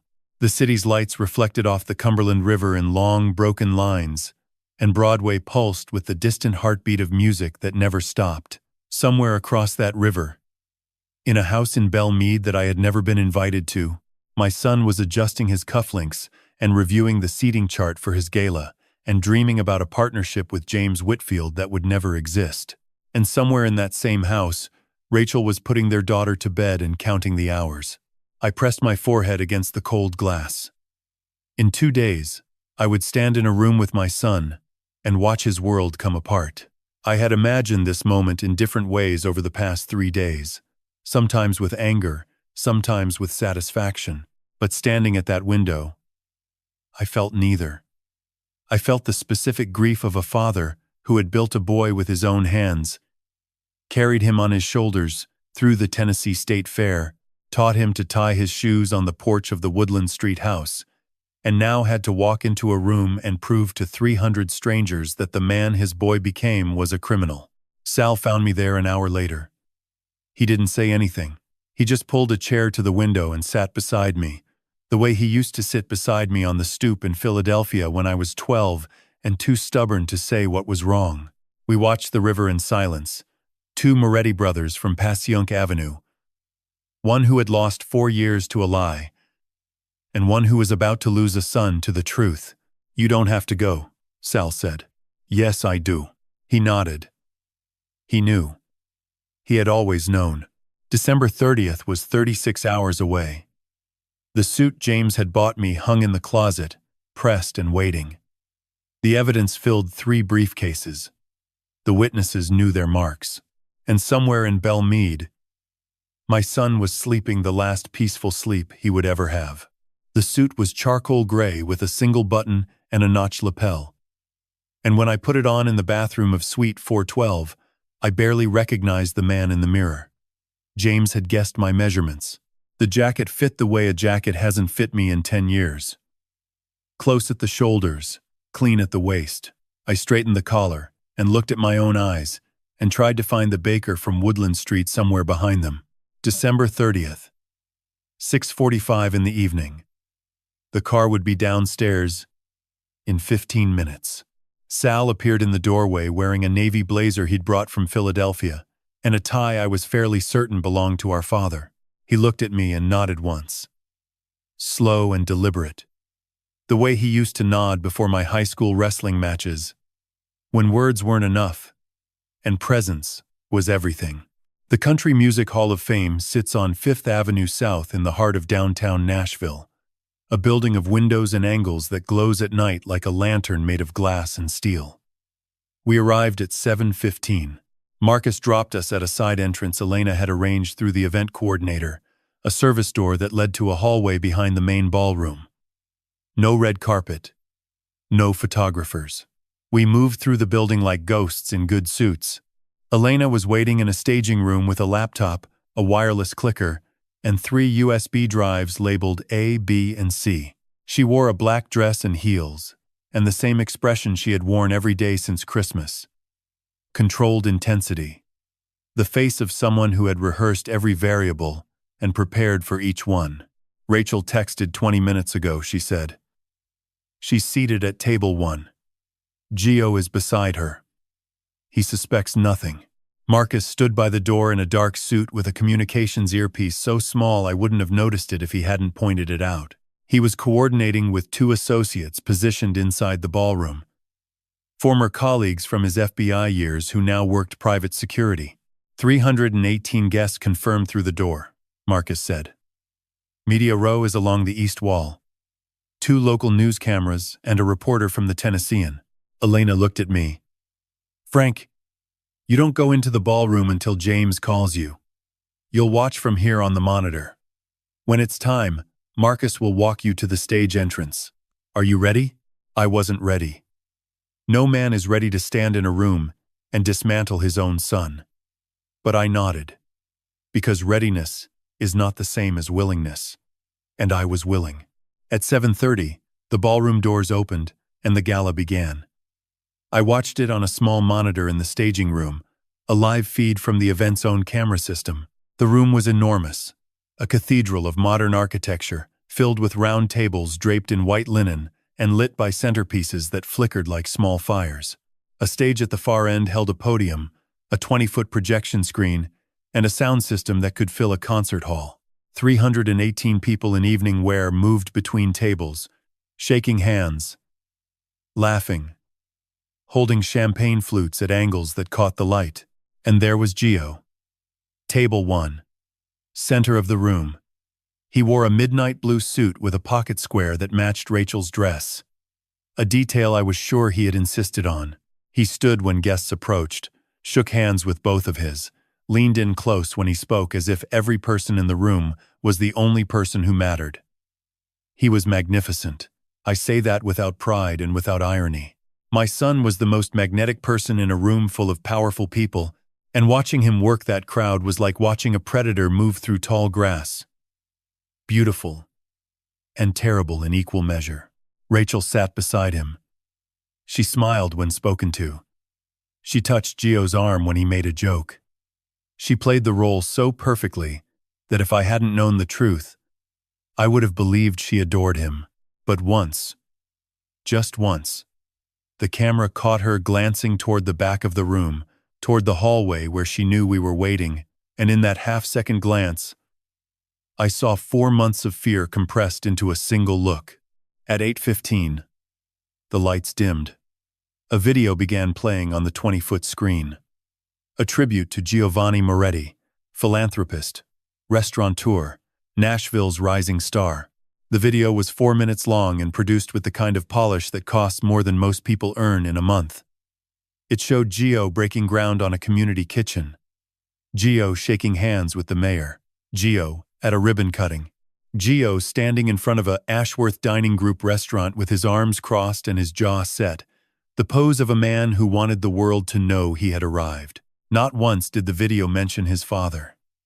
Not once did it show the bakery on Woodland Street where he grew up, or the woman who raised him, or the recipe book that held 40 years of a family's history. Giovanni Moretti's tribute began the day he became Giovanni Moretti, as if everything before had been erased. The video ended. The room applauded. Gio stood and bowed his head, with practiced humility. Then James Whitfield walked to the stage. The applause shifted. James was the largest name in the room, and people adjusted their posture, the way they always do when real money enters a conversation.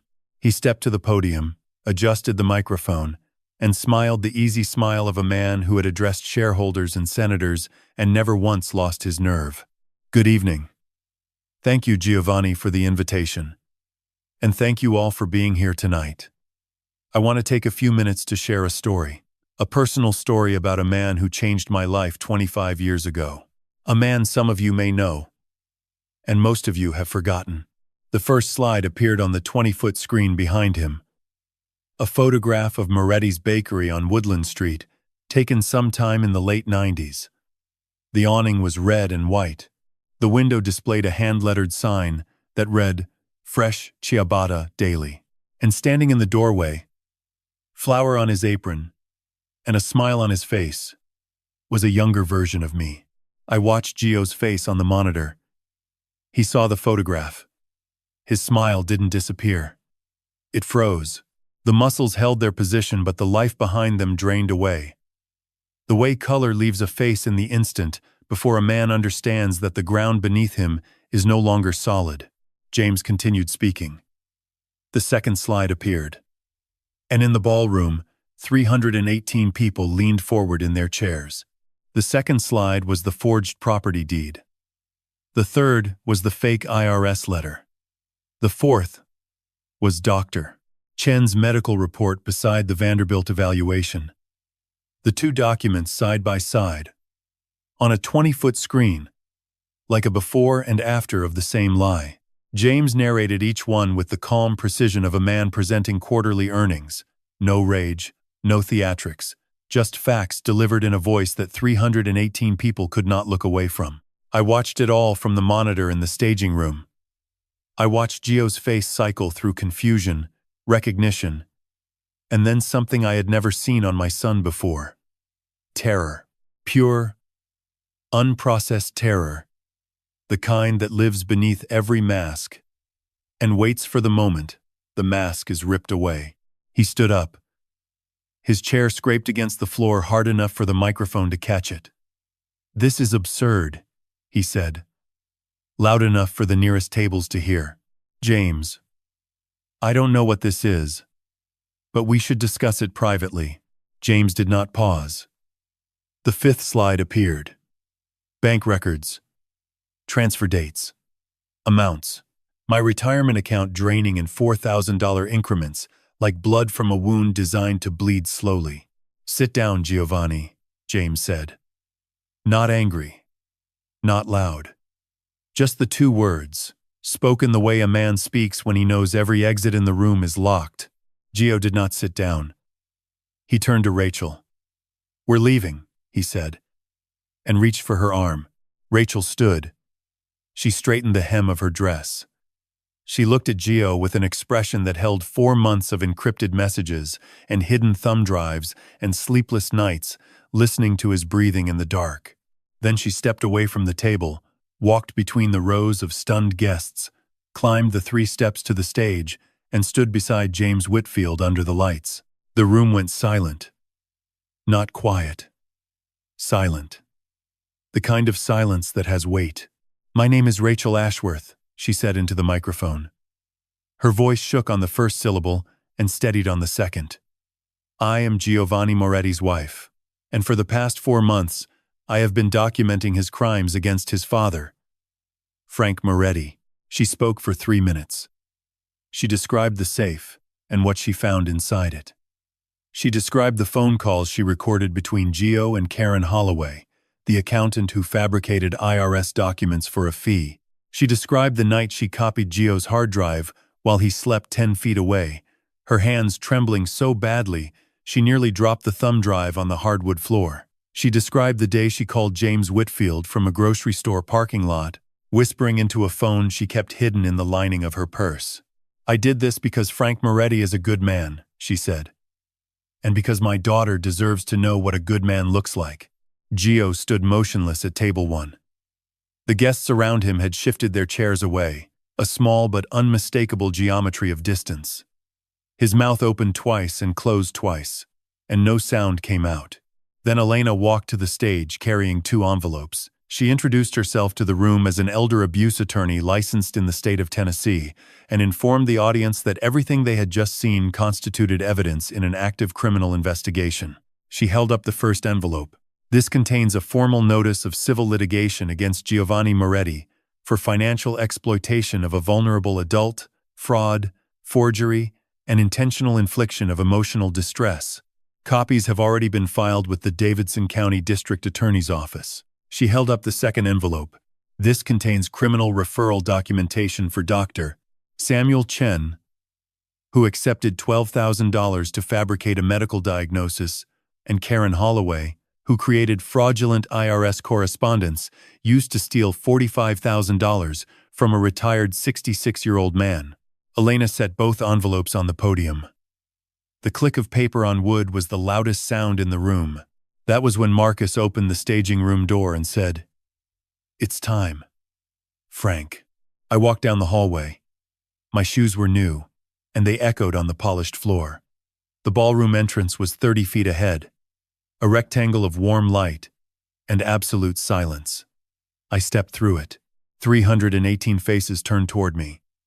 I saw people I didn't know, and people I would never see again, and none of them mattered except one. Gio, my son, standing alone at table 1 with an empty chair beside him where his wife had been. I didn't go to the stage. I walked to him, across the ballroom floor, between the tables, past the staring faces. I stopped 3 feet from my son and looked at him, and he looked back at me with eyes that held nothing I recognized. "Dad," he said. The word came out cracked, like a glass that had been struck once too often. I didn't speak. I reached into my jacket and pulled out the recipe book. Celia had saved it. The night of the Christmas party, after Gio threw it into the garbage, after the guests had left and the caterers had begun cleaning, Celia Thornton had driven to Belle Meade and pulled it from the trash bin at the end of the driveway. She had kept it in her house on Woodland Street for 5 days, wrapped in a clean dish towel, waiting. I held it up so Gio could see it. The leather cover was scuffed. The pages were stained with 40 years of butter and flour, and the handwriting of a woman who had loved us both. Diane's book. My wife's recipes. The thing Gio had called garbage on Christmas Eve. "Your mother wrote every page in this book," I said. My voice carried across the silent room without a microphone. "And you threw it away. You threw me away. You called me worthless." I paused. "But I am standing here. And this book is in my hands. And you, Giovanni, are the one with nothing." The word landed. "Worthless," returned to sender. I saw it hit him. I saw his jaw tighten and his eyes glass over and his shoulders drop a 1/4 inch, the way a building settles in the instant before it falls. I turned and walked to the stage, where James and Rachel and Elena stood waiting. Behind me, I heard my son's breathing, ragged and shallow, the sound of a man who had run out of masks. Marcus appeared beside Gio. He leaned close and said something I couldn't hear from the stage, but I saw Gio's face when he heard it, and I knew what the words were before Elena confirmed them in my ear. Detective Cole just informed him that Nashville Metro Police are waiting outside. The lobby of the Country Music Hall of Fame has a floor made of polished concrete that reflects the ceiling lights like still water. I know this because I was standing on it when my son walked out of the ballroom and into the hands of two plainclothes detectives from Nashville Metro Police. They were waiting by the glass doors. A man and a woman, both in dark suits, both wearing badges clipped to their belts. They didn't raise their voices. They didn't need to. Gio walked toward them the way a man walks toward something he has always known was coming but never believed would arrive. His steps were measured. His chin was up, even now. Even with 318 witnesses behind him, and the evidence still glowing on a 20-foot screen, my son was performing. Giovanni Moretti, the female detective said. I'm Detective Rana, with the Nashville Metro Police Department, Financial Crimes Division. You are under arrest. She listed the charges. 8 of them. I stood 15 feet away and heard each one land like a nail driven into a board. Elder financial exploitation, aggravated fraud, forgery in the first degree, identity theft, wire fraud, criminal conspiracy, filing false documents with a government agency, obstruction of justice through fabrication of medical evidence. 8 charges, 8 nails. My son's empire, pinned to a board for the whole city to see. Gio said nothing while she read them. His lawyer would later claim he was exercising his right to remain silent. I knew better. I had raised this boy. I had watched him lose a Little League championship at 9 years old and refused to cry in front of his teammates, saving it for the car ride home where only Diane and I could see. Gio wasn't exercising a right. He was holding himself together with the last thread of pride he had left. The male detective stepped forward and asked Gio to turn around. My son turned. The detective pulled his wrists behind his back and fastened the handcuffs with 2 clicks that echoed off the polished concrete like stones dropped into a well. People had followed us into the lobby. Dozens of them, gala guests in evening wear, standing in clusters with their phones out and their mouths open. The reporter from the Tennessean was already on her phone, dictating notes. One of the local news cameras had repositioned near the glass doors, its red recording light steady as a heartbeat. Gio's eyes found mine across the lobby. For 3 seconds we looked at each other. Father and son, baker and CEO. The man who had been called worthless, and the man who had called him that. In those 3 seconds I searched for something in his face. Remorse, fear, even hatred. Anything that would tell me the boy I raised was still inside the man being led away. What I found was a blank, a smooth, empty surface, like a wall that had been painted over so many times the original color was gone. They walked him through the glass doors and into the December night. A patrol car was parked at the curb, its lights off, its engine running. The detective opened the rear door. Gio ducked his head and folded himself into the back seat. And the door closed with a sound that was quieter than I expected. Not a slam. A click. The same sound as the handcuffs. The same sound as Elena's briefcase. The quiet machinery of consequences. The car pulled away from the curb and turned south on 5th Avenue and disappeared into the Nashville traffic. Just another set of taillights in a city full of them. My son was 36 years old, and he was riding in the back of a police car on the night before New Year's Eve, and the last thing he had seen through the window was his father standing in a lit lobby wearing a charcoal suit that fit for the first time in 10 years. Marcus appeared beside me. Chen was picked up at his office an hour ago, he said. Holloway turned herself in at the 20th precinct at 6 this evening. Her lawyer negotiated a voluntary surrender in exchange for cooperation. 3 arrests. 3 corners of the architecture Gio had built to bury me, each one crumbling on the same night. Elena drove me back to the Hermitage. Sal was in the lobby when we arrived, sitting in an armchair with a cup of coffee he hadn't touched, waiting the way older brothers wait, with patience that looks like stillness but is really vigilance. He stood when he saw me and put his hand on my shoulder and said, "It's done, Frankie." But it wasn't done. Not yet. That night I sat in Suite 412 and tried to feel the satisfaction I thought would come. The justice. The vindication. Instead, I felt a hollowness that spread from my chest to my fingertips. The specific emptiness of a man who has won something by losing something else. I had my name back. I had my mind back. I had my brother back. But my son was in a holding cell at the Justice Center on James Robertson Parkway, and no amount of evidence or vindication could change the fact that I had put him there. New Year's Eve arrived without ceremony. James ordered dinner to the suite. Sal opened a bottle of something Italian that he'd carried from Philadelphia in his broken duffel bag. Elena and Marcus joined us at 9. We ate quietly and watched the clock move toward midnight. The way clocks do when the year ending is one you're grateful to leave behind. At midnight, the fireworks rose over the Cumberland River. I stood at the window and watched them burst against the Nashville sky, gold and white and red, and the glass vibrated under my fingertips with each explosion. James stood beside me. He didn't speak for a long while. Then he said, quietly, so only I could hear, "Happy New Year, Pop." I pressed my palm flat against the cold glass and watched the colors fall like burning rain over the city where my wife had lived and my son had betrayed me and a stranger had become the closest thing to family I had left. "Happy New Year, James," I said. Somewhere below us, Broadway erupted in cheering. The old year died. The new one opened its eyes. And in a holding cell 3 miles south of where I stood, my son was spending his first night in a room he couldn't leave. January came to Nashville the way it always does. Gray and cold and honest. A month that doesn't pretend to be anything other than what it is. And in that first week of the new year, Giovanni Moretti's empire began to fall apart the way empires do. Not all at once. Piece by piece. Like a building losing bricks. The Tennessean ran the story on New Year's Day. Front page.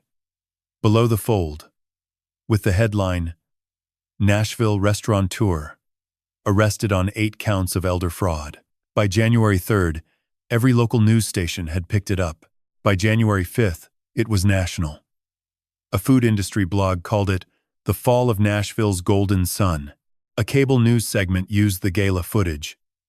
The slides on the 20-foot screen, Rachel at the microphone, the handcuffs in the lobby, and played it on a loop for 48 hours. The investors left first. Ashworth Dining Group had 7 restaurant locations across Tennessee and 2 under construction in North Carolina. Within 2 weeks of the arrest, 4 investors had withdrawn their funding. The Charlotte location, which was 60% complete, stopped construction on January 12th when the general contractor received a cease and desist from the investment group's legal counsel. By the end of the month, 3 of the 7 restaurants had closed. The remaining 4 operated on skeleton crews and shrinking reservations. Tables that had once required a 3-week wait, now sitting empty on Saturday nights. Gio's bail hearing was held on January 8th. The judge denied bail initially, citing flight risk and the scope of the financial crimes. His attorney filed a motion. A second hearing on January 15th resulted in bail set at $750,000. Someone posted it. I never learned who. Gio walked out of the Justice Center at 4 in the afternoon, wearing the same midnight blue suit he'd been arrested in, now wrinkled, the pocket square gone. A photographer from the Tennessean captured the moment. My son's face in that photograph looked like a house with the lights off. Elena kept me informed in weekly calls. The Davidson County District Attorney had convened a grand jury. The charges carried a combined potential sentence of 36 months in state prison. Dr. Chen's medical license was under review by the Tennessee Board of Medical Examiners. Karen Holloway had entered a cooperation agreement and was providing testimony about the fabricated IRS documents in exchange for reduced charges. Rachel filed for divorce on January 20th. She and her daughter were living in a secure location that Marcus had arranged, a townhouse in Franklin, 20 miles south of Nashville. She sent me a text message through the encrypted app. It said, "The bread recipe you gave me 3 Thanksgivings ago. My daughter asks for it every Saturday morning. I thought you should know." I read that message 11 times. The media coverage slowed by the end of January. the way all storms slow. The cable news cycle moved on. The food blogs found new scandals. Nashville's attention shifted to the next thing, because cities, like people, can only hold one tragedy at a time. But I was not a city. I was a father. And the collapse of my son's world was not something I watched from a distance. It lived in my chest like a second weather system, raining even when the sky outside was clear. On January 22nd, I left the Hermitage Hotel. James had offered to keep the suite indefinitely, but I told him I needed to go home. Home. The apartment on Woodland Street that Gio had stripped of everything except the furniture too heavy to move. Sal helped me carry my bag to the car. He had stayed in Nashville for 3 weeks, sleeping in the room adjacent to mine, showing up at my door each morning with coffee and the newspaper and the quiet, stubborn presence of a brother who had lost 4 years and intended to make up every one of them. "Come to Philly," he said at the curb. "Stay with me. The row house has plenty of room. I need to be here, Sal."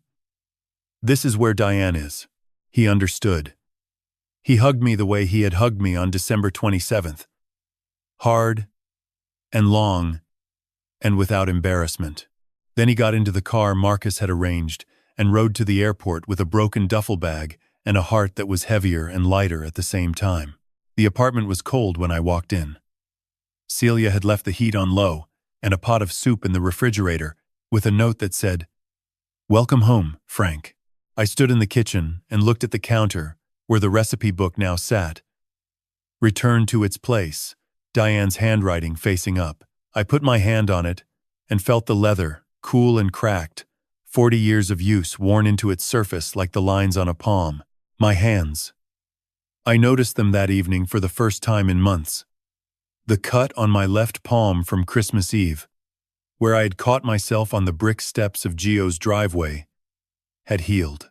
A thin white line remained, but the skin had closed. New tissue, covering old damage the way the body does when you give it time and stop reopening the wound. On the last day of January, a letter arrived. No return address. The handwriting on the envelope was Gio's. I recognized the sharp, forward-leaning script he had developed in college. So different from Diane's soft cursive. I opened it at the kitchen table with the recipe book beside me and the soup warming on the stove and the Woodland Street traffic humming outside the window. The letter was 2 lines. Dad. E. And then nothing. The rest of the page was blank. He had started a sentence he couldn't finish. I stared at those 2 words for a long time, trying to find the boy inside them, the 9-year-old who cried in the car after Little League, the teenager who used to help me count the register at closing time, the young man who had once said, standing in the doorway of Moretti's bakery on a Sunday morning, "I want to be like you, Dad." I folded the letter and put it in the recipe book, between the page for ciabatta and the page for sourdough, where Diane would have put it. Then I washed the dishes, turned off the lights, and went to bed. February was waiting. And somewhere inside me, beneath the grief and the justice and the hollow space where my son used to live, something was rising. Slowly. The way dough rises when you leave it alone in a warm place and trust the process. On the 14th of February, James called me from his office in Atlanta and said 7 words that stopped me in the middle of my kitchen. "I bought the deed back, Pop." The developer who had purchased Moretti's bakery from Gio for $1.2 million had been eager to sell. The building had become toxic. No contractor in Nashville wanted to touch a property tied to the most publicized elder fraud case in Tennessee's recent history. James acquired it for $600,000, half its value, and by the time the paperwork cleared on February 21st, the deed was in my name. My name. Frank Anthony Moretti, printed on a legal document, filed with the Davidson County Register of Deeds, exactly where it should have been all along. I drove to the bakery on the morning of February 22nd. It was the first time I had stood in front of 1847 Woodland Street since the day Gio's locksmith changed the locks 14 months ago. The awning was gone. The window that had once displayed Diane's hand-lettered signs was covered with brown paper. The front door had a padlock on it that looked like it had rusted shut. I put the key in the lock. It turned. The door opened, and the smell hit me before the light did. Dust and cold air and something underneath. Faint, almost imaginary, but there. Vanilla. The ghost of 10,000 batches of Diane's butter cookies, baked in this oven, cooled on these racks, wrapped in wax paper, and handed across this counter to every neighbor and stranger who walked through that door for 38 years. The kitchen was gutted. The developer had stripped the commercial oven, the mixer, the prep tables, the refrigeration unit. What remained was a shell, bare walls, exposed pipes, a concrete floor with scuff marks where equipment had been dragged out. It looked like a body after surgery, opened up and emptied, waiting to be filled again. I stood in the center of that empty kitchen and cried. Not the silent tears of the Hermitage Hotel. Not the grief of a man losing his son. These were different tears, the kind that come when something you thought was dead turns out to have been sleeping. Celia was the first to show up. She came the next morning with a bucket, a mop, and a look on her face that said she had been waiting for this. We spent 3 days cleaning, scrubbing the floors on our hands and knees, washing the walls with soap and water until the plaster showed through white and clean beneath years of grease and dust. Celia didn't ask questions. She didn't make speeches. She mopped and scrubbed and occasionally hummed something country that I didn't recognize, and that was enough. James sent a contractor on the 1st of March. A crew of 4 men arrived with a new commercial oven, a 40-quart stand mixer, stainless steel prep tables, and a refrigeration unit that was better than anything I had ever owned. They installed everything in 6 days. I watched them work, and when they left, I walked into the kitchen and stood before that oven and put my hand on its surface, the way you put your hand on the shoulder of someone you've missed. Sal called every evening from Philadelphia. He was following the renovation through photographs I sent him, and each night he had opinions. The prep table was too close to the wall. The mixer should face the window. The flour bins needed to be on the left, not the right, because our father had always kept them on the left. I moved nothing based on his advice, and he knew I wouldn't, and he called again the next evening anyway. That was Sal. That had always been Sal. On March 15th, I made my first batch of dough in 3 years. I woke at 4 in the morning the way I used to when the bakery was open, when Diane was alive, when the rhythm of my life was measured in rising times and oven temperatures. I drove to Woodland Street in the dark. I unlocked the door. I turned on the lights and tied an apron around my waist and opened the recipe book to page 11. Ciabatta. Diane's recipe. The one she had perfected over 20 years, adjusting the hydration by 0.5% each season, noting every change in her careful handwriting. The recipe that James Whitfield had tasted 25 years ago on the worst night of his life and never forgotten. I measured the flour. I measured the water. I added the yeast and the salt and the olive oil, and I began to mix. My hands moved the way they had always moved, pressing and folding and turning the dough, working the gluten until it stretched thin enough to see light through. These hands, 66 years old, scarred from 1,000 burns, calloused from 40 years of kneading, and healed now. The white line on my left palm barely visible, new skin covering old damage the way bread covers hunger, completely and without apology. The dough rose for 2 hours. I sat on a stool beside the prep table and watched it, the way a man watches something he has been waiting for without knowing he was waiting. When it had doubled in size, I shaped the loaves, slid them into the oven, and closed the door. The smell filled the kitchen in 11 minutes. Flour and heat, and the deep, yeasty warmth of bread becoming itself. It traveled through the kitchen and into the front room and pressed against the brown paper on the windows as if trying to reach the street. It was the smell of Moretti's bakery. It was the smell of my wife. It was the smell of a life that someone had tried to erase and couldn't. When the timer rang, I pulled the loaves from the oven.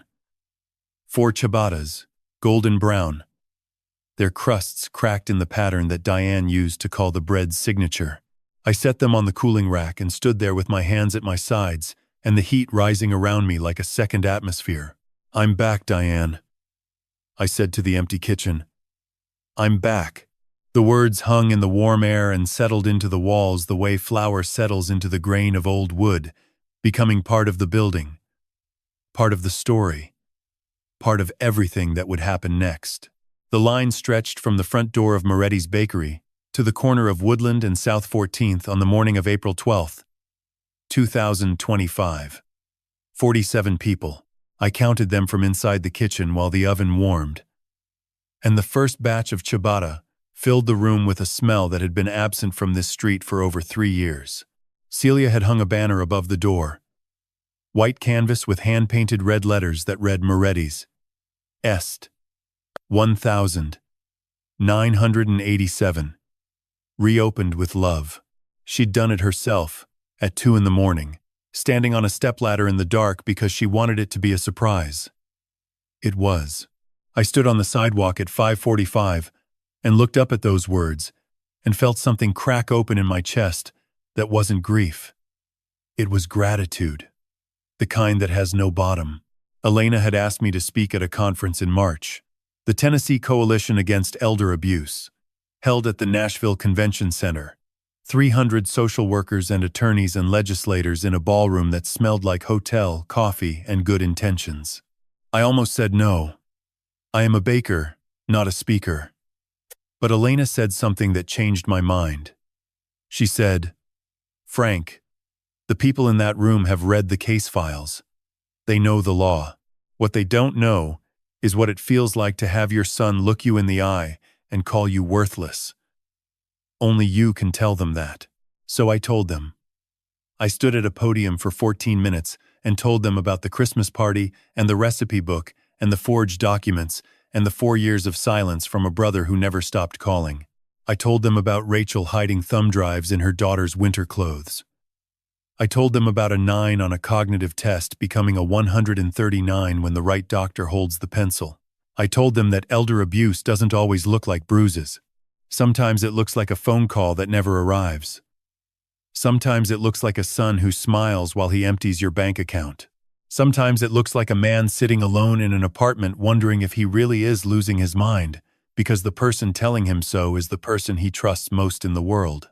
When I finished, the room was quiet for 4 seconds. Then they stood. All of them. 300 people on their feet, and I gripped the podium with both hands because my legs were shaking and I didn't want anyone to see. That speech led to 3 more. Atlanta, in late March. Memphis, in early April.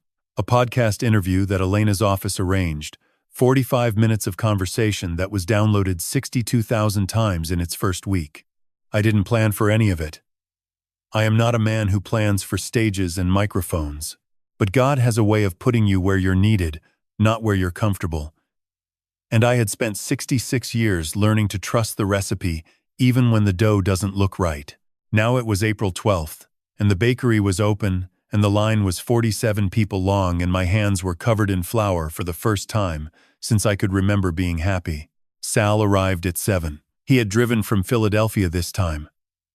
14 hours in a car. He probably should have retired 5 years ago, because he said flying was for people who didn't have time, and he had nothing but time. He walked into the kitchen wearing the same brown coat from December and carrying a box of cannoli from a bakery on Passyunk Avenue that our mother used to take us to on Sundays. "A man doesn't open a bakery without cannoli," he said. "Those aren't even mine. They're family. That makes them yours." Rachel came at 8 with her daughter. The little girl was 3 years old and had dark curls and her grandfather's eyes, and when Rachel set her on the counter, she reached for the flour bin with both hands and laughed when the white powder puffed into the air like a small, soft explosion. I watched her hands in the flour and thought of Diane, who would have loved this child with a ferocity that no distance or betrayal could diminish. God puts people in your life in the order you need them, not the order you expect. And this girl arrived in my kitchen on the morning I needed to remember why kitchens exist. Not to feed people. to hold them. James walked in at 9:15. He wore jeans and a white shirt, no suit, no watch that cost more than my oven. He stood in the doorway, the way he had stood in this doorway 25 years ago. Wet and broke and hungry. And for a moment the two images overlapped, the young man and the billionaire occupying the same space like two notes played at once. He looked at the counter. The recipe book sat open to page 11. Diane's ciabatta, the same page that had been open the night he first walked in. "Same bread, Pop," he said. "Same bread," I said. "Better kitchen." He smiled. I handed him a loaf, warm from the oven. The crust cracked in Diane's pattern. He tore it with his hands and ate it standing up, the way he had eaten it 25 years ago, and I saw his eyes close for just a moment, and I knew he was tasting the same thing I was, not flour and water and yeast. Time, the distance between who you were and who you became, compressed into a single bite. By noon we had sold out. Every loaf, every roll, every cookie. Celia ran the register. Marcus stood by the door, not as security but as a guest who didn't know how to stop working. Elena sat at the corner table with a coffee and a ciabatta and a look on her face that was softer than anything I had seen from her in 4 months. I stood behind the counter in the afternoon light, with flour on my apron and the recipe book open beside me, and my brother's cannoli on the display shelf, and a 3-year-old's handprints in flour on the stainless steel prep table. The bell above the door had rung 211 times. My hands ached the way they used to ache after a full day of baking. A good ache. The kind that tells you the work was real. I don't know what happens next with Gio. His trial is scheduled for June. Elena says, the evidence is overwhelming. Some nights I still take out his letter. The one with 2 words and a blank page, and I hold it. And I wonder if the sentence he couldn't finish was an apology or an accusation or something in between that the English language doesn't have a word for. He is my son. That fact does not expire. It doesn't forgive, but it doesn't expire. What I know is this. I am 66 years old. I am a baker. I live on Woodland Street in East Nashville, in a city that took everything from me. And then, through the hands of people I didn't expect, gave it back. God doesn't promise you a life without thieves. He promises you a kitchen to come back to, if you're willing to open the door. If you're listening to this and someone is making you feel like you're losing your mind, you're not. If someone is telling you you're worthless, they're wrong. If someone has taken your name, your money, your dignity, your bread, you can get it back. Not alone. You were never meant to do it alone. Find your James. Find your Elena. Find your Celia with her mop and her index cards. Find your Sal with his broken duffel bag. Find your Rachel with her courage and her hidden thumb drive. And if you're standing in an empty kitchen wondering if it's too late to start over, let me tell you something I learned from a recipe book written by a woman who loved me. It's never too late. The dough is still rising.